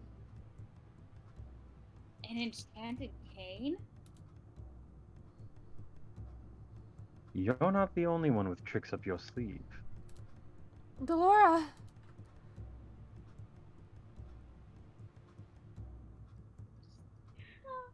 Chevalier. Or Chevalier. you say Chevy. Chevalier! Chevalier, get her out of here! Let's go, princess. Do. Chevalier takes my hand in his and begins to lead me away. I turn to glance back at Delora and Varg and realize that while Delora is completely on the offensive, Varg does nothing but dodge. He listened to Master Piccolo very well. It's as if he's trying to buy time for something. I banish the thought from my head as Chevalier pulls me down the hall. Oh boy. How rude. Haven't you heard of chivalry? I spot Karma still in his dress, holding his sword out to the man in front of him. When the man lunges, Karma dodges back and grunts as his back comes to the wall. I suppose chivalry is dead then. He steps off to the side as the possessed knight attacks him with his blade. The sword catches his dress, but does not hinder him from stepping forward and aiming a jab of his sword beneath the knight's armor. The knight kneels, but the sword does not fall from his hand. Or keels. Karma looks up at us sharply. What are you doing just standing there? Move! It takes me a moment to realize that just as I was frozen, so too is Chevalier. His face is pale as he grabs my hand again and once again starts rushing me down to the other end of the hall. Chevalier's steps are wider than mine and I have to struggle to keep up. But the further we go down the hallway, the more apparent it becomes that there are too many obstacles in the way. We pass Doreen and Garland as we move too, and they manage to clear a path for us. These knights, will they not stop moving until Mithros is defeated? I hope the king and everyone else is safe. To pass Doreen and Garland, I tell them where the royal family is, but I have no way of knowing if the words reached their ears amidst all the sound. Chevalier? Stab wounds in the armor that I saw earlier were from the knights themselves. But why would they battle each other? What? The punctures in the armor that we saw at the clinic, the stab wounds in the gut and beyond. Chevalier's eyes are so distant, it's as if he's looking right through me. They were... We need to keep moving. I take his hand and lean him forward. Can't diagnose these people, you gotta run. I don't know Run, what he's Rumpel, talking run. about. I don't know what he's talking about, but we can talk about this later. Right now we have to escape. We're closer to the palace entrance when we see them. A group of knights standing in two lines at both sides of the hall, facing each other. Farther in the hallway stands a gaggle of witches, and in between them, Mithros. Shit. Good evening. Did you enjoy your stroll around the palace? Chevalier immediately moves to stand in front of me. The cloudiness is gone from his eyes. But when he leaves his mouth, it's not a demand, but a question. How could you do this? How? It was quite easy, actually. You know what I mean. Why would you make the knights fight one another? What a foolish question. Obviously, it's because they are inconsequential. He's gonna get a lecture about life, I bet. On a stage, some pawns exist as easily replaceable extras. I am interested in keeping only the actors. In the grand scheme of things, the extras aren't needed. In fact, I can make them do whatever I need in order to get the best outcome. He snaps his fingers and the knights raise their swords. I tense, thinking that the knights are going to turn to us, but they never do. And here's the interlude for you to enjoy. The knights are attacking each other? The sound of metal ringing against metal fills the air. The knights' swords arch, dive, and stab. Mithras watches from behind them, the sly smile never leaving his lips. The two of us can only stand there, stunned in silence. It isn't long before we could see red. The smell of blood begins to linger in the air as swords cut through flesh. Abruptly, I snap to my senses. I attempt to move forward, but Chevalier remains firmly grounded. Chevalier! I heard many things about the doctor working at the clinics. I heard there was a volunteer who had assisted in helping the injured during the Great War. I also heard that until recently he had been cursed. I knew immediately upon seeing you that you were that volunteer. I suppose it is unavoidable that you and the princess know each other. But to think you would be so close. Oh, hi, Luna. Chevalier just stares back blankly ahead. He almost looks like he's under a spell. His eyes are glazed. I continue to call his name. His eyes follow the sword movements of the knights, and he does not even spare me a glance. Have I unraveled the doctor?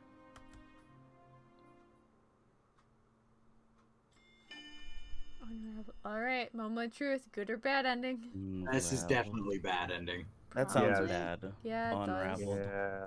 Yeah, because he's like stuck. Chevalier, snap out of it! Ah, just look at all these men you cannot save. All of these men dying before your eyes. Chevalier, we have to get away from here. How many people have you really saved? In the grand scheme of things, you have no talent. That is why you sought help from a witch.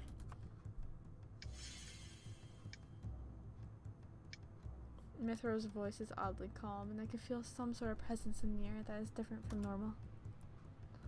The knight plunges a sword through another's gut, causing him to lose his sword. The sword skitters across the ground, gleaming underneath the moonlight. I look desperately at Chevalier and realize the magic's already working its way into him. He does not even see anyone except for Mithras, who is still smiling at him from behind all the knights. I slowly inch backwards, making a show of looking at Chevalier. Neither Mithras or Chevalier seem to see me. I will protect you, Chevalier. I will do whatever it takes, even if I have to kill someone. I pluck the sword from the ground and grasp at the hilt. It feels heavy in my hand, but I ignore the weight. I rush down the hallway with the sword, weaving my way to the other side so that I am out of the way of the knights and fighting each other. I look squarely at Mithras. And then suddenly, Chevalier's eyes look at me, only momentarily, but enough for me to know he's no longer looking at Mithras in the daze. I turn back and see Chevalier rubbing his hands across his eyes. Mithras snaps his fingers, and two of the fighting knights turn and rush toward me. The knights manage to back me into a corner of the wall. I hold the blade out to bear down on me and close my eyes. Oh, is she gonna die? My hands shake at the hilt, but I stand resolute, ready for the blow. But it does not come. Moments before the Oof. knights raise their swords, I am aware only of breath on my cheek and the beautiful violet eyes. No! Staring into my own. Oh. He got stabbed. Oh. First This- Taku died. Now Dylan dies. Yeah. Everybody did. It was a little worse when Karma died because she was the one that killed him. Hey, plus side, Yeah. all the routes going forth, if we get bad endings, Willie gets to die 3 times. Ooh. That's very true. I Haku, mean, high he's already five. died last time. Haku, high five. You guys only have to die once. Yeah. I have to die 4 times. 3. 3? 3 Is this here. counting the time that he died last chapter? Remember how he died and no one even knew he died? It's pretty sad. wrong. how he I was died. thinking, I was thinking the romances, but okay. Yeah, by the way, I Wait, like the part where Fritz just You're died. very tragic. Wait, don't I die twice or 5 times because I died? I died in Yeah. this one too. But you haven't been the leading man yet. Yeah, you haven't died. You're still in the middle of a fight with Delora, but they didn't tell us what happened there. Yeah. But last time you died. You were just killed, and it's like, oh, we don't know what happened to. It's oh well. Oh no, I was talking about Fritz. To steal Well, to steal a Fritz is line dead. from you and edit it, Willie, Fritz dead. Yeah, he's dead. Yeah. Bark said he took care of him. Oh, I got a notification. Wink, wink, What nudge, was it? nudge.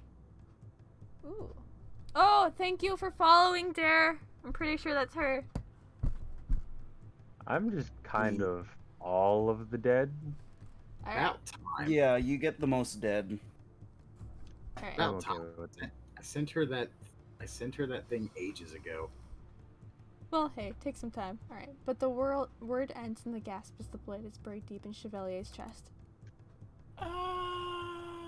Oh, one sword. I was expecting 2.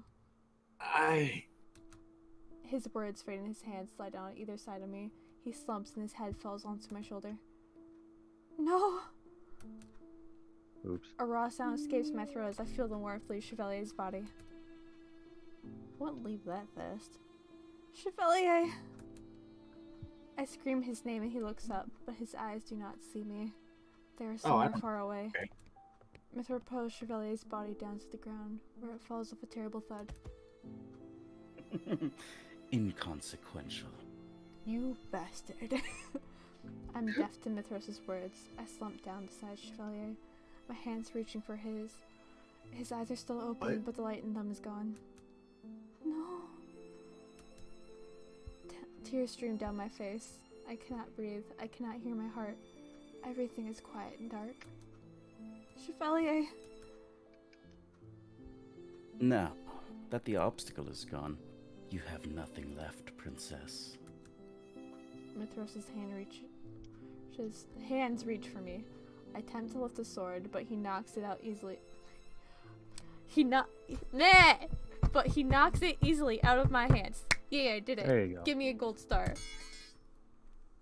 No. Are you truly the queen's daughter? The queen never cried. She was the strongest woman I knew. I cannot breathe. I cannot stifle the sobs escaping my throat. She taught me that sentimentality has nothing to value, that it would only make you weak. I assumed you knew that too, princess. But I was wrong.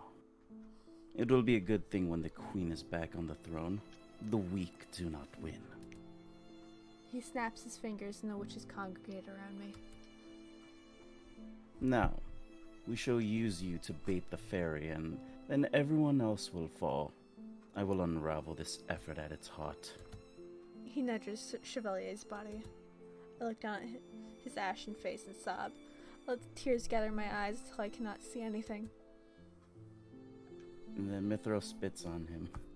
Oh no. Nothing matters anymore. The end! The end. Alright, now we gotta go back and speed through. Oof. Oh, you get... I guess a nod to Oh. his fiance. Oh. Oh, because now- weaving. Get Spinning it? wheel. Rumpelstiltskin was about Spinning a weaver. wheel. Spinning wheel. Yeah, Yeah. I just want Yeah. to think of a spool. Spool of needles. Oh, nice, because I, restarted the game all over on this PC. I just did a thing all over again. Man. Yeah, you only get the thing if Oh, that's right. you get the good ending. All right, who wants to be the guide What? to get all the right Let's tell us answers? the correct answers. I was say, who wants to Oh, pull? So someone I go get pulled the it up. I got it. I'm gonna get Okay. up real quick. Let's It's time for a break. You know what? Since Yeah, Okay. let's We don't actually need anything anyway. let's take 5. I love that. I need more idea. water. I also need water. Alright, we'll be right back, folks. To everyone watching, we're up to My 9 room is viewers. 92 Pretty to awesome. 93 degrees. Oof. Oh.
To the danger zone.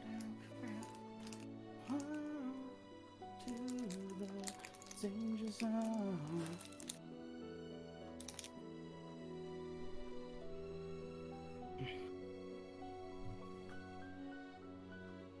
And everyone died.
I am back.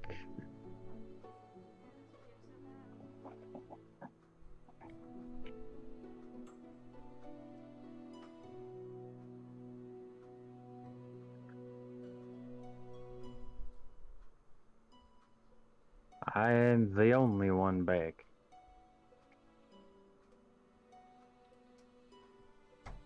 And I forget if chat can hear me, so I don't know, and so I won't care. Oh, they can hear you. Oh good, Haku's here. I was always here. I'm always here. I'm always listening. You know the audio in the stream's still live, right? You're just talking to everyone. Nope. Yeah, we know. I I thought had the question, and then you never answered, so I got Oh. an answer from a man who's always here.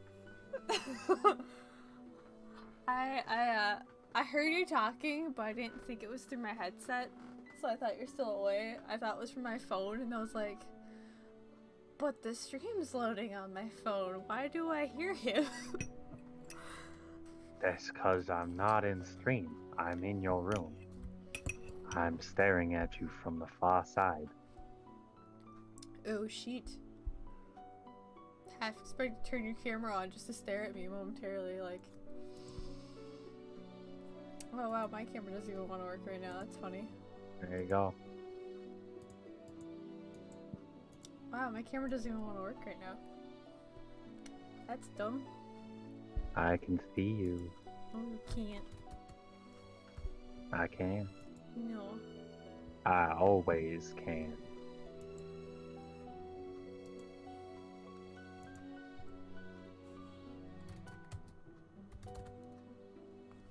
Also, because the thing I'm going to say, no one will get except for the guy who's not here. Okay, now I want to know why the webcam's not working. It's plugged in.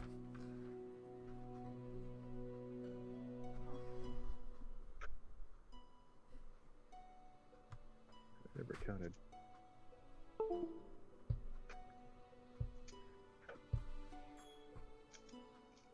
There we go.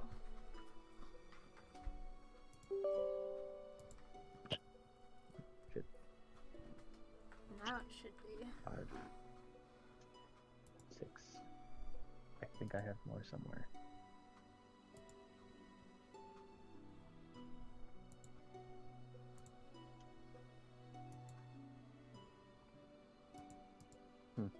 No.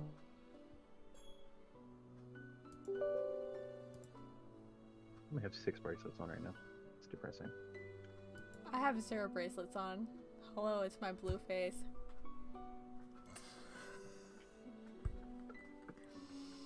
I know I have more, I just don't know where they are.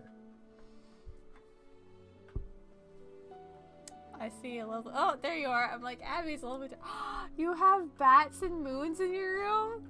That's so cute. Oh, hell yeah. If you What look I got? if I have like a giant bookshelf behind me. Ooh, hold on, I need to click on I this got one. Ooh. skeleton tarot card tapestry. And then the thing that almost killed me. Oh god, where the hell is it? I am back. Also, I want Ooh. to. I put those up by Yeah. hand and by myself. They were not easy. I see a face. You'll see Abby's face too. Are you? Is this gonna show up on your stream? No, I only have Cinderella and Yeah. stuff in the stream. My webcam's on a different app or Okay, selection, gotcha. so faces won't show Yeah. up. I'm not gonna Gotcha, show my face on stream until I get a better background because you can see all my junk. Yeah, you do have a Halloween room. Same. Mine looks like, I don't know, See, gothic floral library because I have like coffins over there and there's like flowers all over in that side of the room. see, I'm one of those weirdos. If I ever actually did stream, I would never show my face. That's not that weird. Yeah, I would never do that. Also, Dylan, fun, Huh? fun question for you. Hmm. And it's less of a question and more of a did you know? Did you know that where a super buff female monk can do 100 push-ups, a sketchy as fuck wizard can only do 1 and then immediately goes back to reading? Yes, Cat! I guess. Guys, it's a cat! Oh my god, so cute. This is the kitten. This is Appa. He's so I actually cute. can't see the other. I can't actually see anything else. Oh, if you there's a Good way to kitty. click back to see oh, there you go. If you just keep clicking, you should be able to like eventually rotate on the Abby's face. Nope. Hmm. No. You want me to bring back the cat? Let me know. He ran away. Here, I'll close my fish. Now can you see Abby? Nope. You probably have to click the screen that has the game, because, like, are you Oh, watching no. her game screen? Oh, Yes, there we probably go. click on it to, yeah, Hey. minimize it back down. I can see it now. Is Abby? Hi, Abby. Did you want? Hi. She has a Hi. Halloween room. I'm kind of jealous. Alright, so everyone's back. Ooh, you have a Also, pretty can I- sunset. It's dark so over here. Also, I want to point out something really silly. Lucette and Rumpel just had a conversation about stabbing someone in the chest being a very inefficient way to kill them. Immediately dies from being stabbed in the chest. Oh, Very in the back. true. In the back. Eh, he was stabbed in Speaking the of back. stabbing, want to see my computer knife? Why do you have No, to make that even worse, the thing is, he was stabbed in the back like that. He's probably not immediately dead.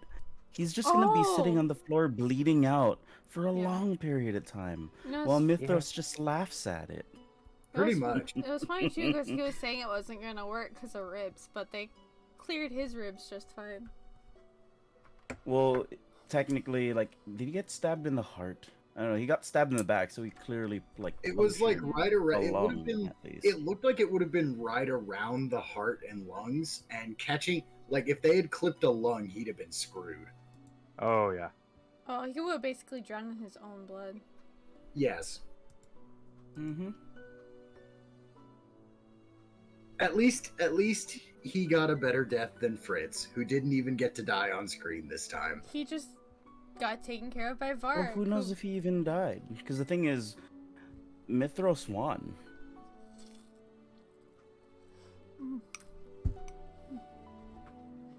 I am really curious to see how this goes, how the good ending goes. Like, I would really like to know what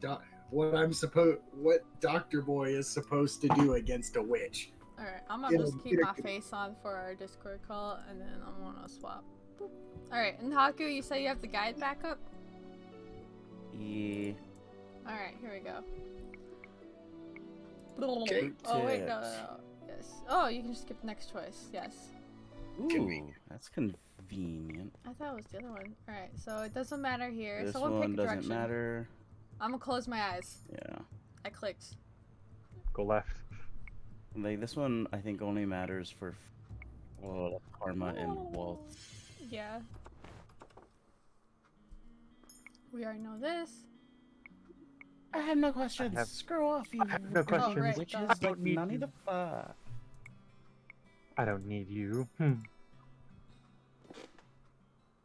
This See. don't matter either. Yeah, stuff doesn't matter until we get to chapter 3.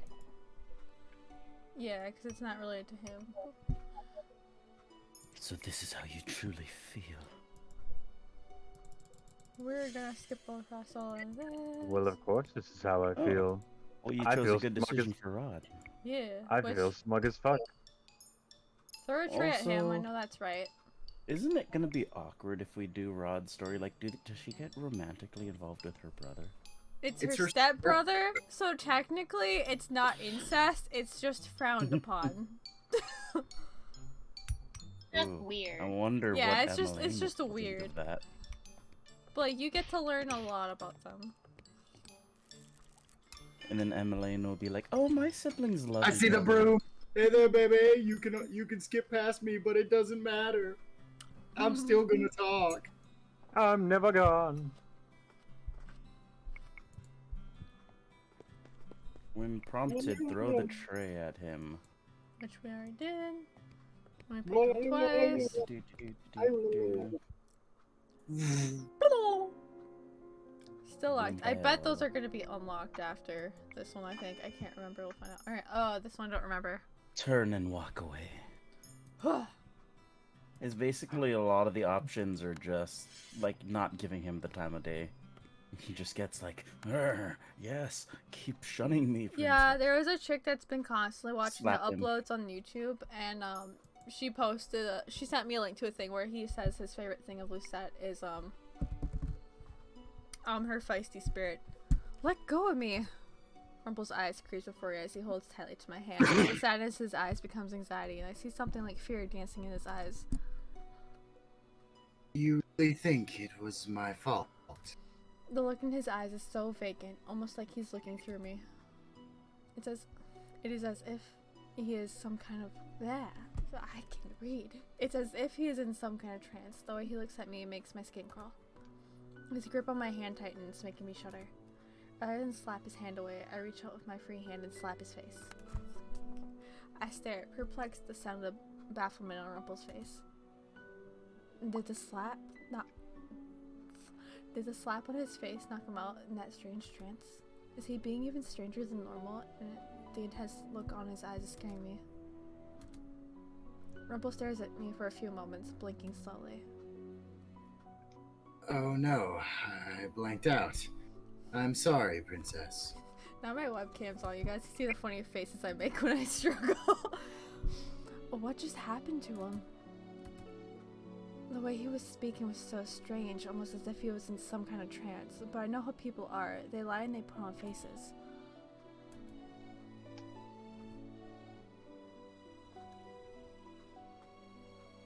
For spacing out. If I invaded your space, then I am sorry. You are apologizing? Rumpel puts a hand to his cheek where I slapped him. I think I deserved that. Thanks for getting me out of whatever that was. All at once, the sheepish smile breaks into something cheerful again, as we speed forward. Except, was it?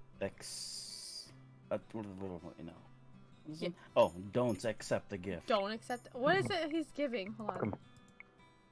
For you. Oh, it's the... Oh, it's it's the chocolate. This was the lily. Okay, so Yeah, it's... don't accept it. Oh, okay. Never give him the time of day.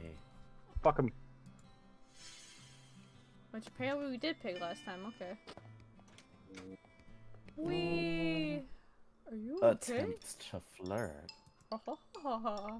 Skip. I think a lot of these afterwards we got mostly correct. Yeah, I know we apologized. Apologize. Tell him off. We didn't do this one before, did we? He looks No, I almost don't think serious. so. Did he mean what he just said? Why did you have to be so dramatic when you gave me that compliment? Was dramatic? I cross my arms and Rumpel grins at me. I can't help it, Princess. I am dramatic by nature. A compliment is, in some ways, a performance. So you did not mean what you said? No, I did. I swear I did. I was trying to show you how making a person happy could be a good deed. Complimenting a person on appearance is easier than complimenting them on their demeanor. You have to know a person for that. I meant what I said, Princess, and I swear that wasn't just me trying to weave spectacular words together. Earlier, I bet you made a niece happy too. You were spying on our conversation, and we're gonna speed through that. Hi, Finn! Alright, Stop walking. that's what I thought. I instantly root myself in place, and even though Rumpel is far taller than me and far stronger, he stops after noticing that I am no longer walking. Friends, since you just tuned in, we got a bad ending, so we're speeding through to the good ending. Rather than replaying the whole game from start. Oh, Princess, did you want to stop and admire the scenery? Why are you taking me through here? I do not care about scenery, and I do not care about walking anywhere with you. Oh. Ah, Princess, your honesty really is a treasure. One day I will make it so you enjoy going places with me, not just holding my hand. Nah, I just want to stand here and hold your hand. I quickly slide my hand out of his, my face feeling somewhat hot. Get wrecked, scrub. Ah, there's the sweet rosiness to your cheeks. You never answered my question. It's a detour. We're only going to be in here for a few minutes. If you thought you saw someone's eyes on you, it's better to divert their attention away from the margin. And before you say it's dangerous, yes, it is. But we're still not far enough away from town to worry about safety. And I believe I can protect you. Won't you compliment my cleverness, sweet princess? No. He takes a step forward, bringing the short distance between us. Oh, I thought there was something there. I could try to go visit him, Go or I to could go back him. to my room. Go to him. Oh, I think I'll go to him. And then, yeah, I know we did that one. Yeah, we did that one. Bingo. Yeah, we got a lot of these ones right. Oh. Defend Rumpel. Oh, hey, it's Bria. I'm still his partner. Mm-hmm. Fuck you, bitch.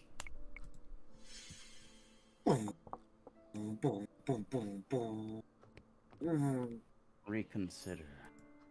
I don't think we did that last time. We did do it. Skip buttons here. What Yeah. you do? Fuck right up. It was the higher thing for her to. It was the better of her to not say it. And then he's like, I knew all along. Remain silent.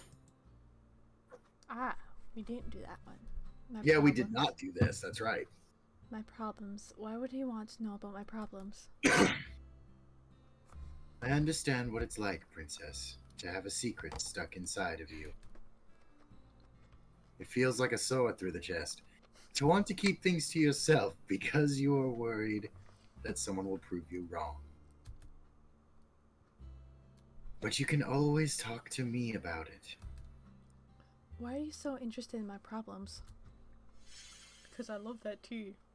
Because, darling, we're going for the good ending. Now shut up and talk. I told you before that the best thing you can do is listen to a person.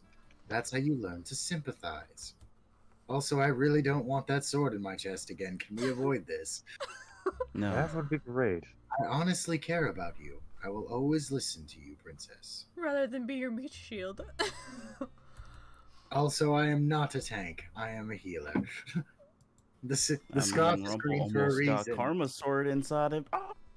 If the scarf Struggle. was blue, it'd be one Ooh, thing. struggle. Oh, maybe that's where we fucked up, maybe. Don't give him the time of day. I can't just let him carry me up like this. I attempt to move away from him, but my whole body is weak. It's all I can do to try to roll out of his arms, but even that does not work. If you fall, you'll get a bump on your head, you know. Not with that attitude. I'm not weak. I do not need anyone taking care of me. There are voices, an indistinct chattering behind him that belongs to the girls. Rumpel speaks in a low voice. Stubborn she may be, but my sweet princess is stronger than any other woman I've ever known. Bingo. Alright. He pulls me closer to him, and I feel his chest in my head. At my head. Then his heartbeat. I know you're strong, princess. Stronger than anyone else even. But because you are so strong, I know you'll never admit to needing help. That's why I'm going to help you without your permission. I'm sorry. I'm not, but I am. Slowly, I let myself settle in his arms. I lean my head to his chest and listen to his heartbeat. It's a gentle, sweet sound that makes me feeling like drifting into slumber. So warm. Like, yeah, that's just, it's much more fun watching it all speed by than just hitting the forward button. Alright. Guide us, Haku. Look away. Avert thine eyes.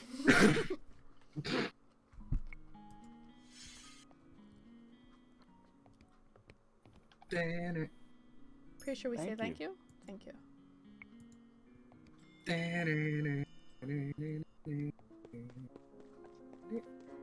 Leave the room.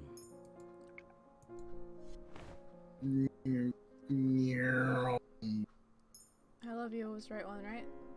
Yep. Yes. Huh.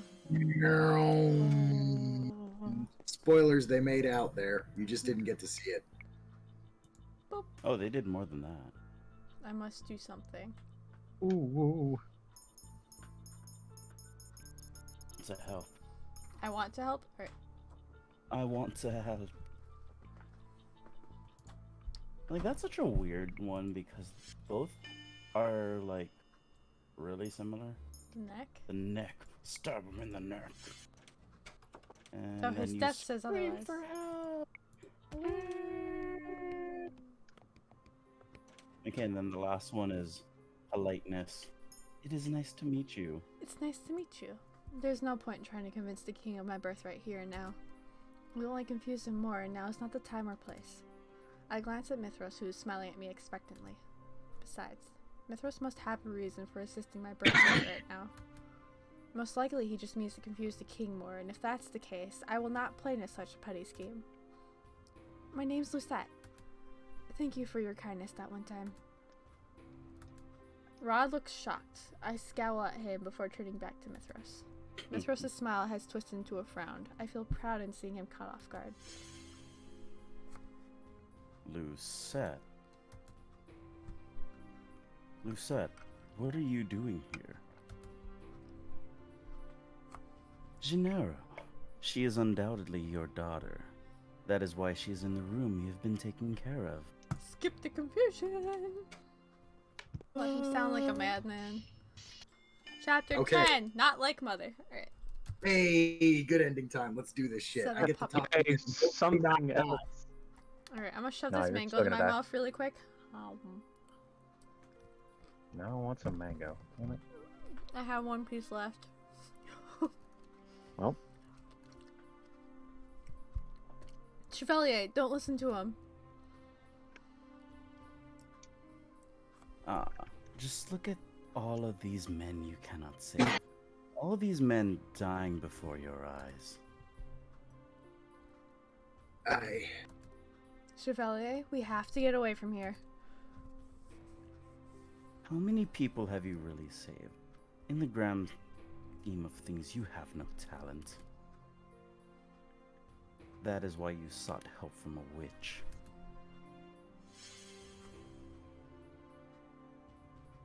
Mithros' voice is oddly calm, and I can feel some sort of presence in the air that is different from normal. A knight plunges a sword through another's gut, causing him to lose his sword. The sword skitters across the floor, gleaming underneath the moonlight.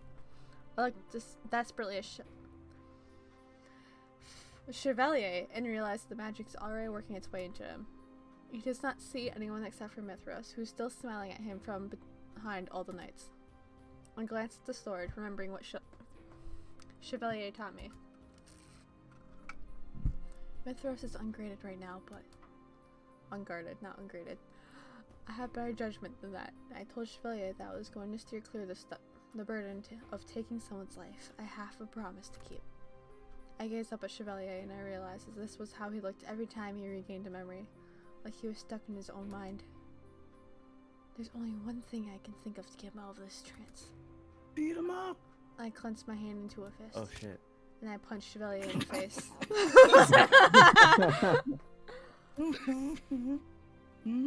Ow! God's my face. Oh, sorry. God's my face. Impossible. Are we gonna go around and box everyone now? Chevalier's eyes clear, and when he looks at me, I can tell he's distraught, but his eyes are seeing the present. Sorry, I thought I lost you. I suppose I needed that, didn't I?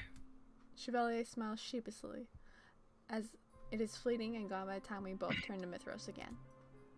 Chevalier looks straight past the still fighting knights, but if it bothers him, which it must, he hides it beneath a neutral expression.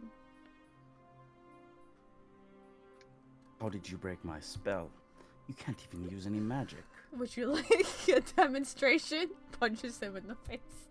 I have the power That of would be love great. and a fist on my side. Oh shit, I was right. She didn't break it with magic. She broke it with the power of love. Also, she And a punched fist. me in the face if you weren't paying Oh. attention. Also, were you not paying attention to what just happened? The power You of love didn't? in my Your fist. fault. I stare at him skeptically. We both know that's not true, and I know Chevalier well enough to know that he does not mean that. But Mithros looks furious. Someone Love? clearly wasn't paying As if attention. some fairy tale love could save you from this predicament.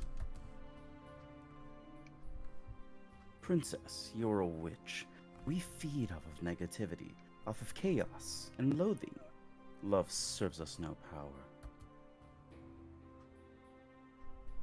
It's about balance. Lucette taught me that. And though I might not be able to uphold a balance of negatives and positives myself, I'm at least going to try. You could try to do the same.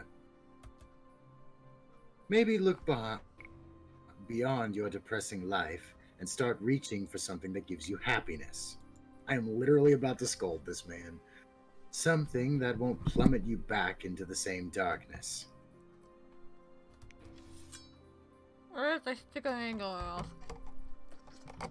Mithra snaps his fingers and the knights all freeze. Then they turn to us, swords raised. Oh shit, I didn't plan on this. I do not need to be lectured by some lovesick fool. I'm going to be stabbed in the chest again, aren't I? By all means, cling to your love. I will show you how fragile it is. Witches do not need love. Mithras holds up his hands and the knights begin their steady, deadly march towards us. Chevalier takes my hand and pulls me back. But I see my opening in the narrative. Mithras enjoys inflicting pain with his words. And I can do the same. If you do not need love, if you do not need affection, then why are you doing all of this for Mother? I am not... You are doing it to be recognized. Why? Every student wants to impress their teacher.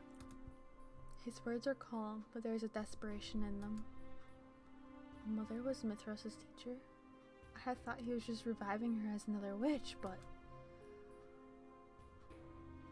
Do you know Mithras? Oh yeah, interesting. It was a long time ago. We both shared the same teacher. Teacher? Wait. Waltz, are you a... A witch? Yeah. Waltz was Mother's student? No, I cannot think about that now, but I can use this to my advantage. I do not remember Mother's students in the least, but one of them turned out right.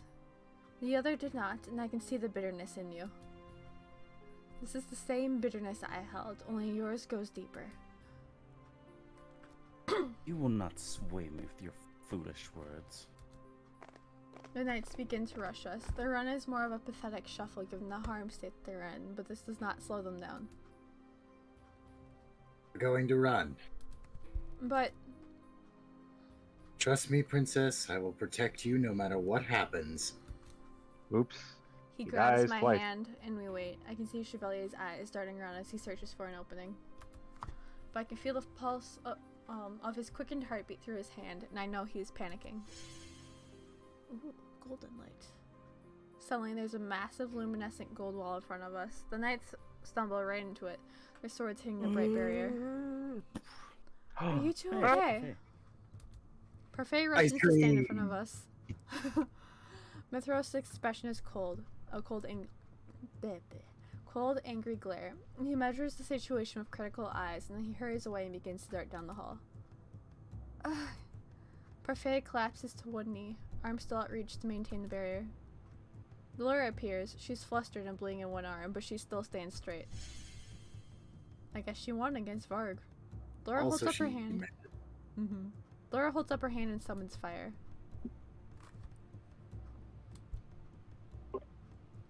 Put down the shield, Parfait. I have this.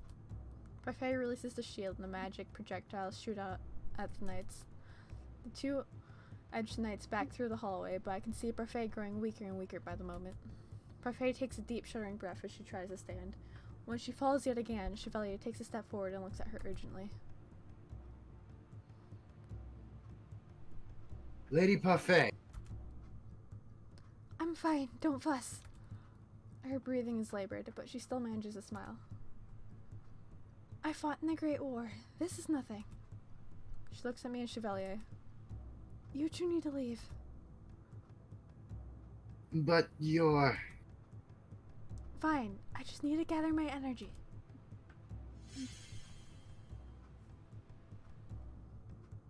A spell from Delora sends the knights sprawling to the ground after she creates a heavy downpour of rain that quickly turns into ice. You two keep going. The entrance is clear. I notice the witches that have been standing behind Mithras approach us now. Delora stands at the ready. I could tell that since she was hiding a green amethyst dress behind her smirk. Parfait slowly gets to her feet. We fight together, Delora. There's no one I'd rather have fighting by my side, Faye.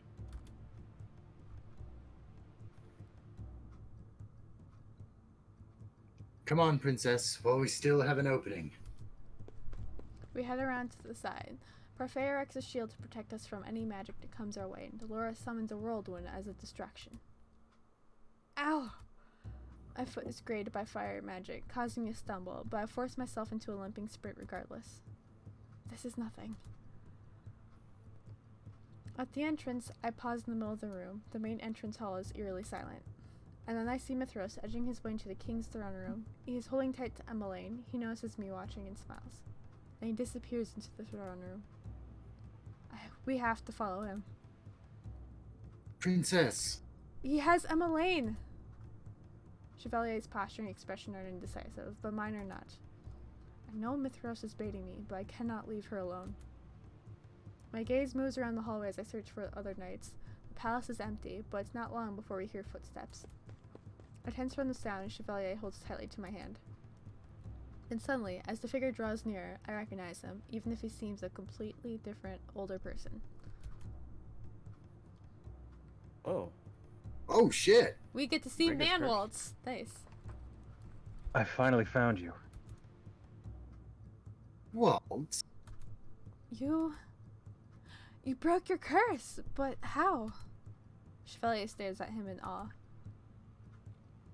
I now dub you Waltz the Big. He's Really? gonna smack him. It's like, His dude, he's... second best line is Rumpel. It's like Rumpel, he has magic now. He could just smite you. And then Waltz is like, no, it's not the time. There was never a Waltz the Small. Oh, there was Waltz the Small. Waltz shakes his head. And I broke my curse unexpectedly. And actually, I found the item I needed while I was searching around. I think I It know was the what the box item with the was. key. Yeah, I'm It was pretty sure the that was box. it. I'm pretty sure that's what that is. It was the chloroform. But I can explain more later. For now, we need to go after Mithros. Do you know where he is? He's in the throne room. Mithros stands in the middle of the empty throne room, holding Emmeline to him. He has his hands around her neck. What the fuck? No sudden moves, you three, or the girl will die.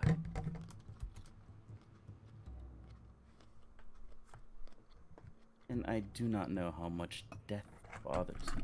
Or do. Yeah, I do know He how does? much death Oh. bothers you. Yeah. Well, let's find out. Oh, Let's find out. he's got that smirk again. Oh, it does. With a start, I realize he's talking to Waltz. The three of us are frozen. Myth. Traitor. Why can't you see that Hilda wasn't trying to teach us? She was trying to corrupt us. Silence, traitor. You betrayed her. During the war, you betrayed our own teacher. Betrayed? Hilda was corrupted. She cannot be saved. How dare you use her name? Mithros' fingers tighten around Emmeline's throat.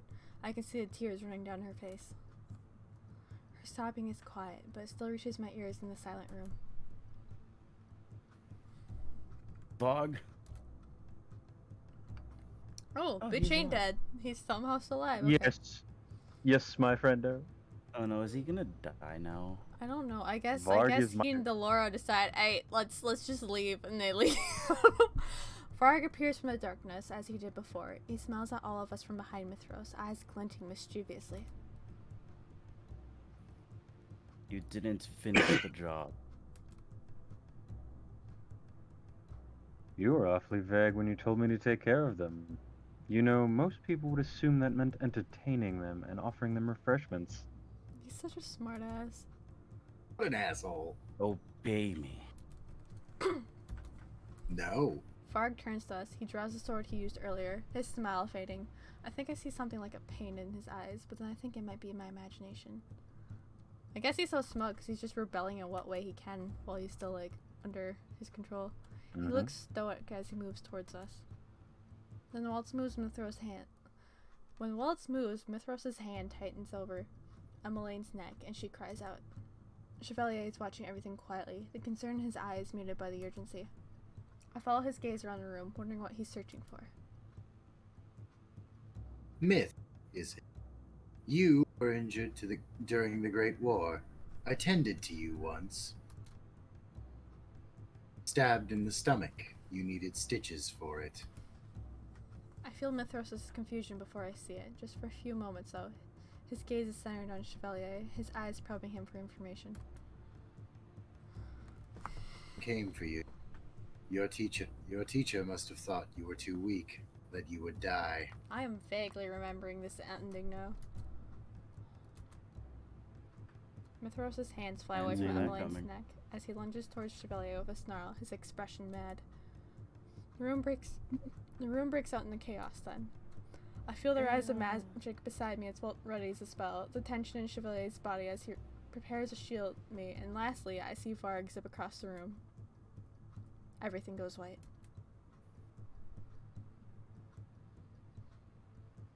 When I look up, I see Walt standing in front of me with a shield.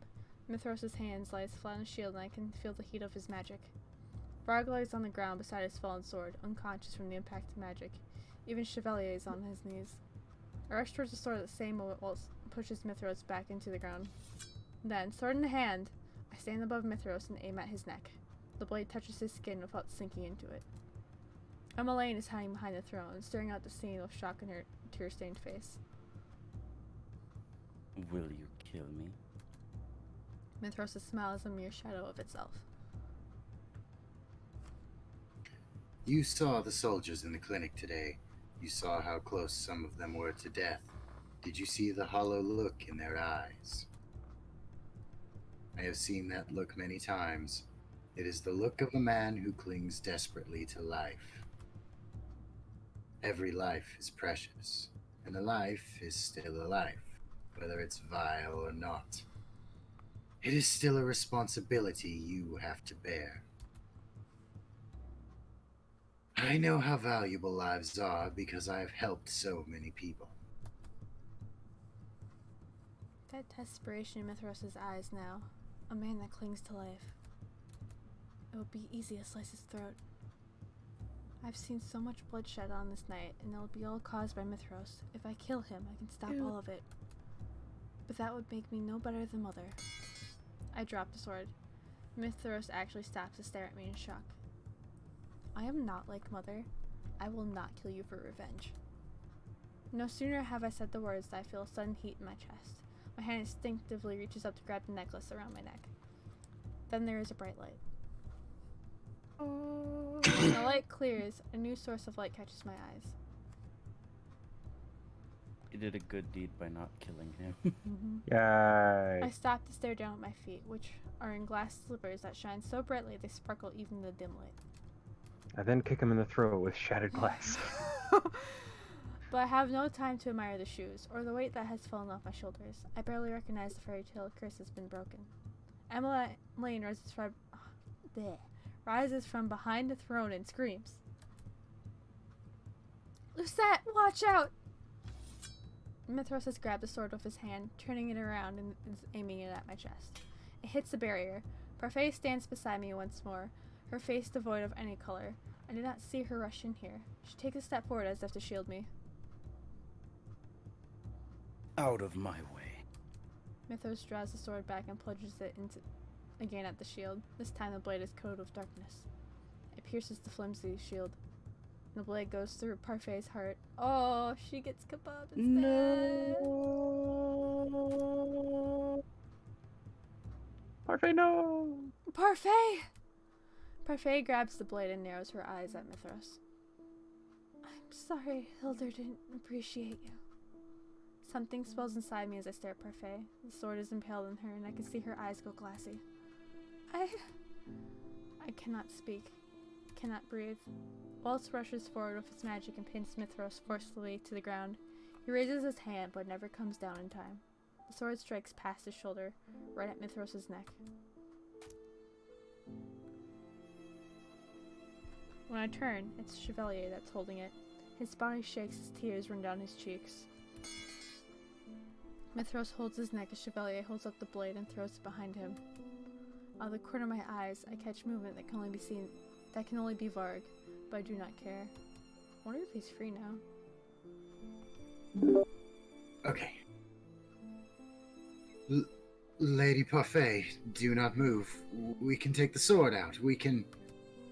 But I see a hopelessness in Chevalier's expression, and I know that whatever wound Parfait took was lethal. I can see in his eyes, I can see in Parfait's. There is no need to fuss.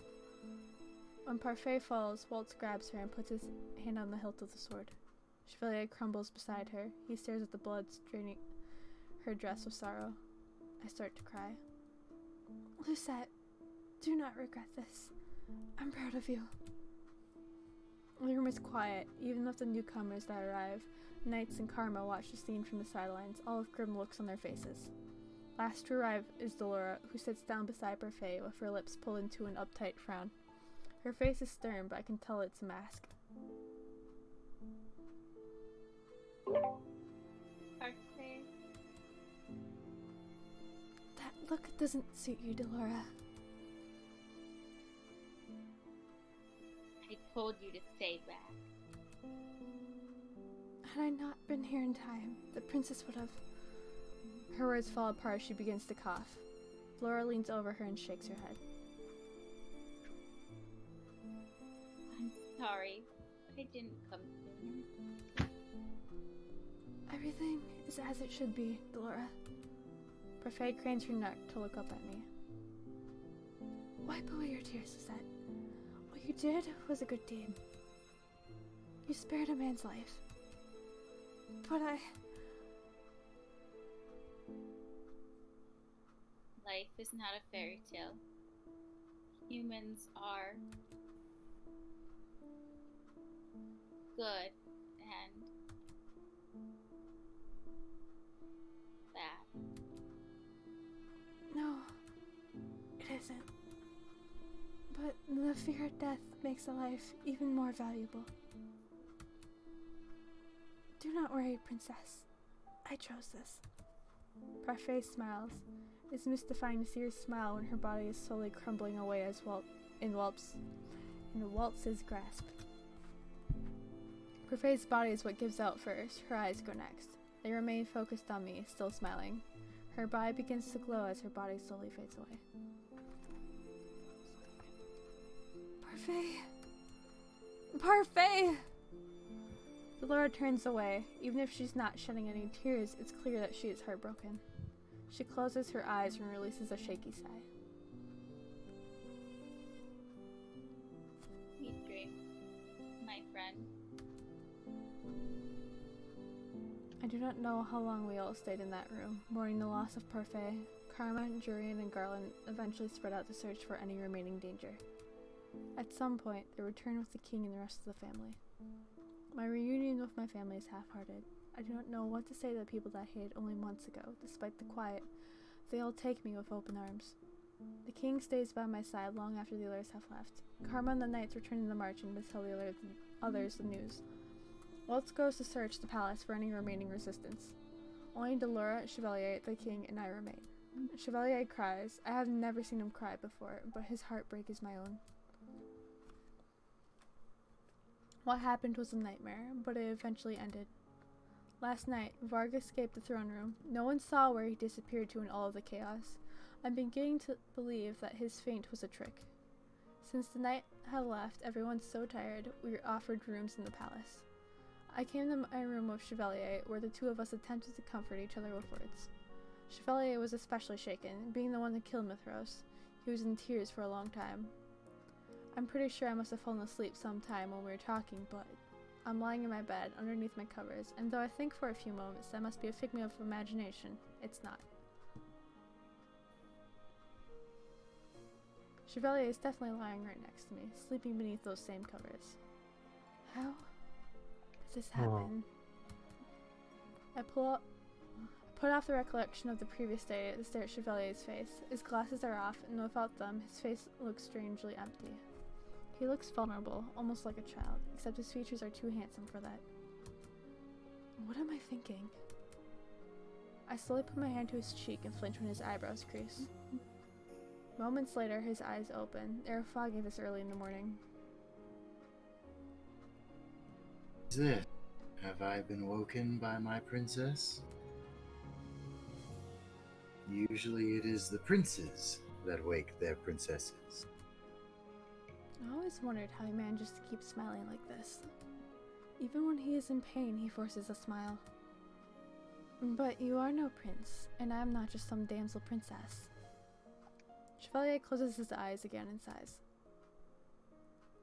There is only one way to break the spell of sleep. Of course. I flush as his lips curl into a mischievous smile. Still, his eyes do not open. He's about to get slapped again. Nah, she's just gonna put a pillow on him. And push.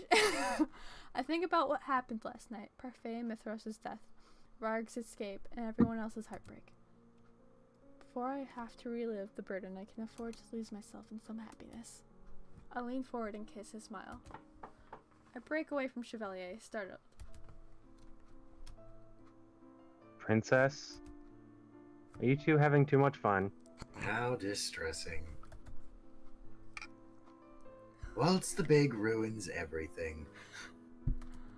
I quickly slip out of bed and Chevalier sits up and puts on his glasses with a yawn.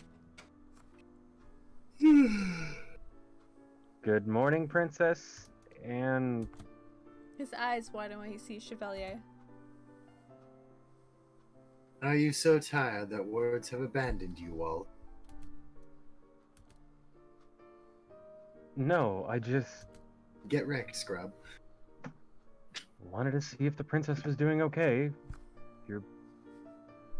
If you were both all right, actually.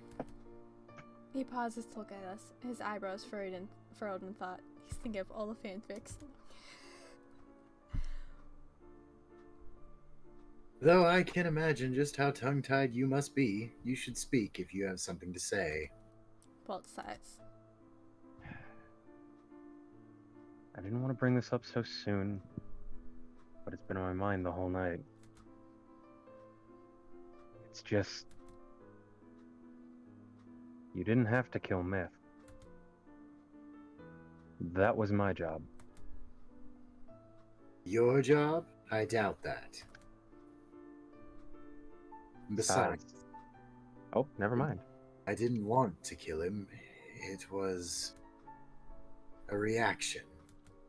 The room goes silent for a few moments as Chevalier stares down at the floor. He told me I got an before- attack of opportunity.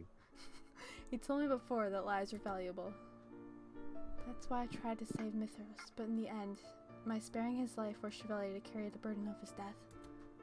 He already told me that it's not my fault. Parfait said that what I did was a good deed, but still. Killing Mithros saved us more casualties. I hope I convince Chevalier of that. Most likely, he will wrestle with that guilt for a long time. I turn my attention back to Waltz, and then will the questions to the back of my mind for the time being. Waltz, there are questions I need to ask you.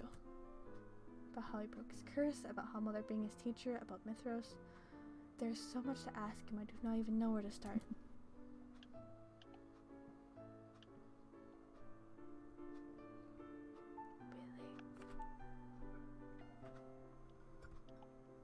Really?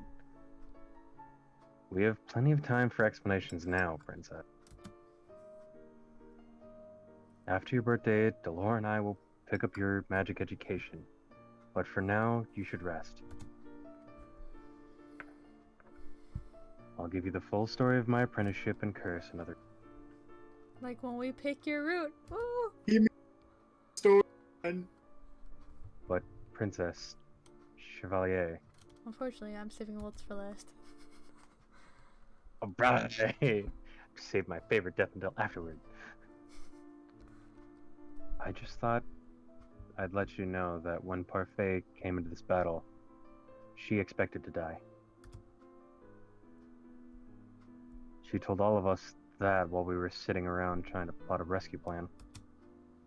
I glanced at Chevalier, who nods quietly. Nah. Was it because of her reality after the Great War, or did Parfait somehow have a feeling?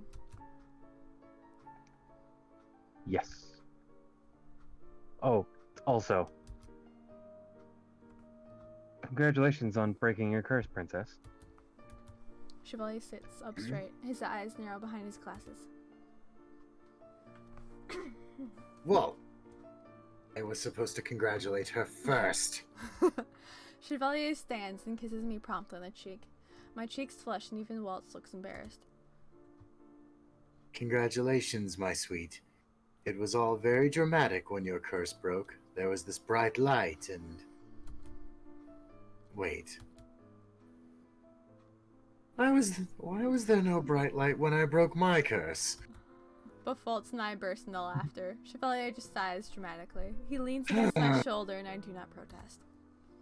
I have a feeling that getting through the memory of last night might be easy and with her. Here. If anyone could put a smile on my face, it is Chevalier. I disagree. I know this great character that's back at the March-In that could put a smile on her face so quickly. The broom. You damn right, buddy. Oh, yeah. We hope to see you at the March-In again soon, Princess. You got work to do, baby. Get back here. The broom's gonna be her maid of honor. Oh my god, yes.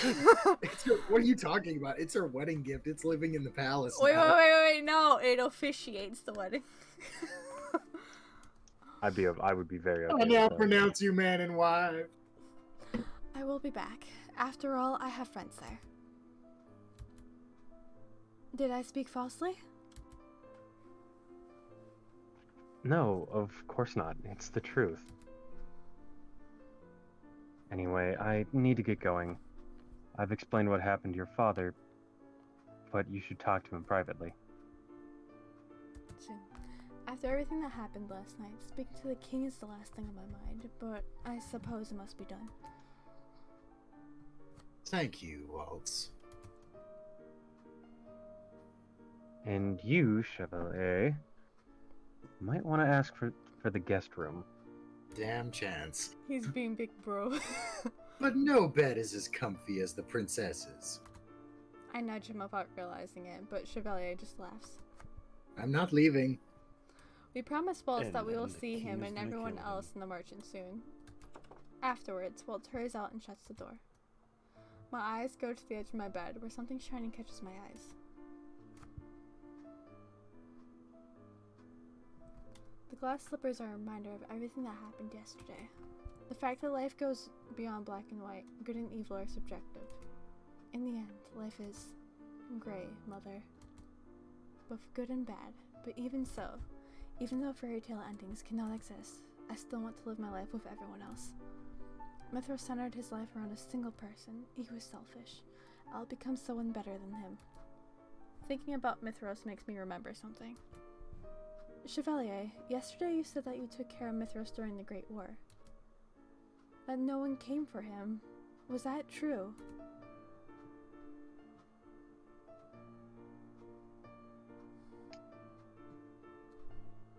I don't know.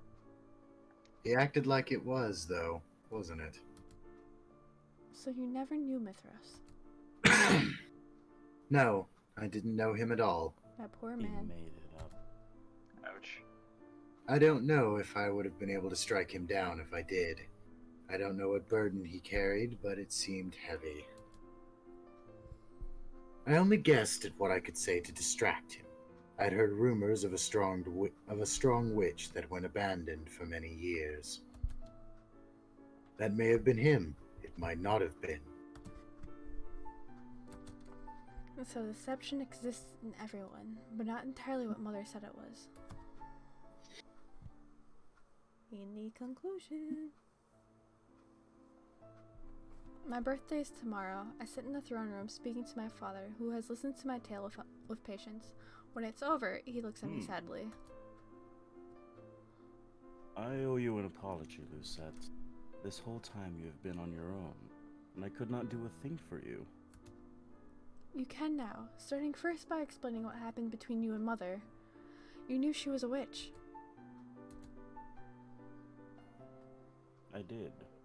You did too before she forcefully erased your memory. I tried reaching out to you many times when you were a child, but my efforts were met with resistance. Still, I cannot excuse myself for what I have done. I truly abandoned you, and I'm sorry for that, Lucette. I will explain the story to you, if you give me time. For now, I would very much like to mend my bond with you. Your cough scared me. I'm sorry. How dare you, sir? To be honest, the king still angers me. He only apologizes now after all of this has come to light. Whether or not I was difficult to speak to, he still had an obligation to seek me out. He is still late to care, but he's still my father, and I can forgive him. I can learn to trust him again. It will take time, but I would like to mend our bond. I would also like to try speaking with Emmeline about an Ophelia, but that will take time. The king smiles at me. This is one of the first honest smiles I have seen from him in years. We have time. All the time in the world. And we will mend our family bond. I promise. As I turn to leave the room, the king calls out to me. Set, I'm proud of you. More proud than any father in the realm could ever be of this child. Oh, by the way, who was that About guy? that boyfriend of yours. We have a problem. Not for him. Oh, that man, I had him executed. Was he your boyfriend? Oh, Oops. crap. Stabbed him right through the chest, He too. was a doctor! Alright. After what happened, we searched for Fritz, but he vanished. Mithros and Varga said that they had replaced him, but I never said anything about what happened to him. We searched endlessly, but to no avail. Wait, what happened to Varg? Did he die? No, he just No, he left. ran off. He, like, I I'm ran like guessing- a bitch. I'm assuming after Mithros died, he was free, so he was like, fuck this, I'm gonna go live my own life. Yeet. All I can hope is that he is safe, and I will reunite with him again in the future. Oh! At least it's not depressing as last time. Yeah. Oh, Waltz's performance today was amazing. Wouldn't you agree, Mr. Chevalier? Mr. Chevy. Agree. You ladies looked especially charming with so many lilies floating around you. Oh my. He always We're speaks doing like this that. Do not mind him. It's been a whole month since the events at the palace. My birthday has come and gone. Now my life begins. And I have been practicing magical faults in Delora, attempting to bond with my family and visiting the Marchen when time allows me to. Anise was overjoyed to see me visiting often. Since Chevalier operates from there as a doctor, I visit often. Mostly, though, he clings to me like a leech. Oftentimes I find him in my bed when I could have sworn he was sleeping in another room for the night. Sometimes at night, he has Ooh. nightmares of the blood on his hands and of Mithros' death. At those times, I'm glad to be sitting right beside him, so I can promise him that things are alright. As for the fairy tale curse, I have no idea how Lucette puts up with you. Rod's voice comes out from between his lips now that he can actually speak. Hell yeah! Hey! Since the fairy tale curse was tied to Mother's still living soul in the crystal, her disappearance and my taking her place immediately caused the root to vanish. I've been working for days to break everyone's fatal curses with magic, and when I'm done, no one in this kingdom will have to suffer from it ever again. And now the Marchen is not just a place reserved for the curse. Now it's open to the public. Lucette enjoys it, though. She finds my poetic weavings to be the best in the kingdom. What he means to say is, I can only put up with them because of our relationship. Loving someone Correct. so much you could put up with their nonsensical poetry. I thought you were the nice one, Princess Elaine. No, she has a point. Emmeline focuses her attention on a musician standing off in the distance. She points excitedly, then rushes after them, pulling her brother with her. Her guards follow.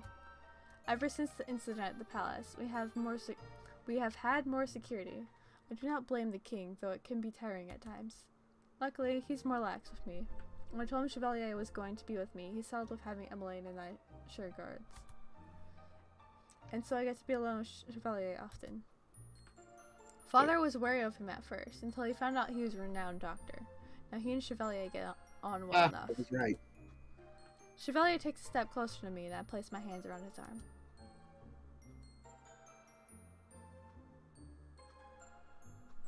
I am no prince, nor am I a knight in shining armor. I'm just a doctor who has been blessed with the most beautiful woman in this world. Chevalier begins to lead me through the town again.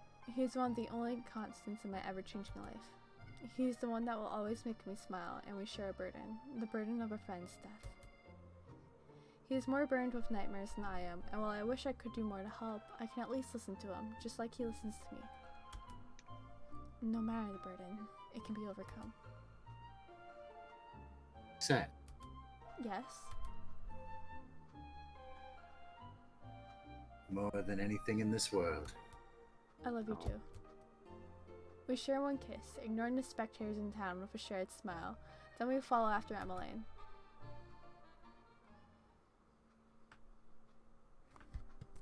Credits! Yay! Now we Yeah. get to see me die 3 times in a row. So on a sad note, I actually had to get up at one point real quick Black to cat. grab my cat. I missed the fact that Rumpel offed Mithros. Did he get him in the neck? Yeah, he Yes. brought it down on his neck. Badass! Yeah.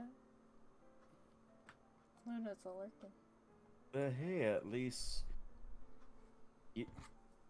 What is it? At least blah blah blah didn't die this turn like last time. You didn't die this time. This is like the one route where you're not gonna experience a death. I mean, Parfait still kind of hurt. That was unexpected. I was not No. expecting Parfait to die. Yeah, I kind of forgot about that part, but like once like he mentioned Mithros and treating him, I was like, oh, it's clicking into place now. Did That we was quick. want to start Rod's Night, or do we want to save that next weekend? It is Nice. getting Oh, pretty close to Oh late. no, we're holding. We're Oh holding, yeah, cause you work tomorrow, Right. right? I forgot. please. Wait for the credits to be over. But that being said, who are we doing next? Rod, I was planning. Although once the credits are over, we'll see if Actually, no, we won't see if the other two are unlocked till we start up again. But I was planning on doing Rod, and then we save Fritz and Waltz for last. Waltz being last. Yeah, once again, get to do to watch me die 3 times in a row. Yep. If we get the bad ending Hey, if 3 we're times lucky, in a you row, we probably might not. have. Oh, we're going If we're to. lucky, you might die more because one of your characters might kill another one of your characters. That's Who very knows? true. That is possible. I actually don't know how possible that is, but it'd be really funny if it was. Yeah, we'll see. I mean, you are voicing Varg. That's very true. Voice your own death Isn't as you're murdering totally- yourself. Me, Cool. I might be killing. Yay, we got another picture. Yeah, we're gonna do Purple Boy next. Alright. So everyone watching the stream or lurking on it, thank you.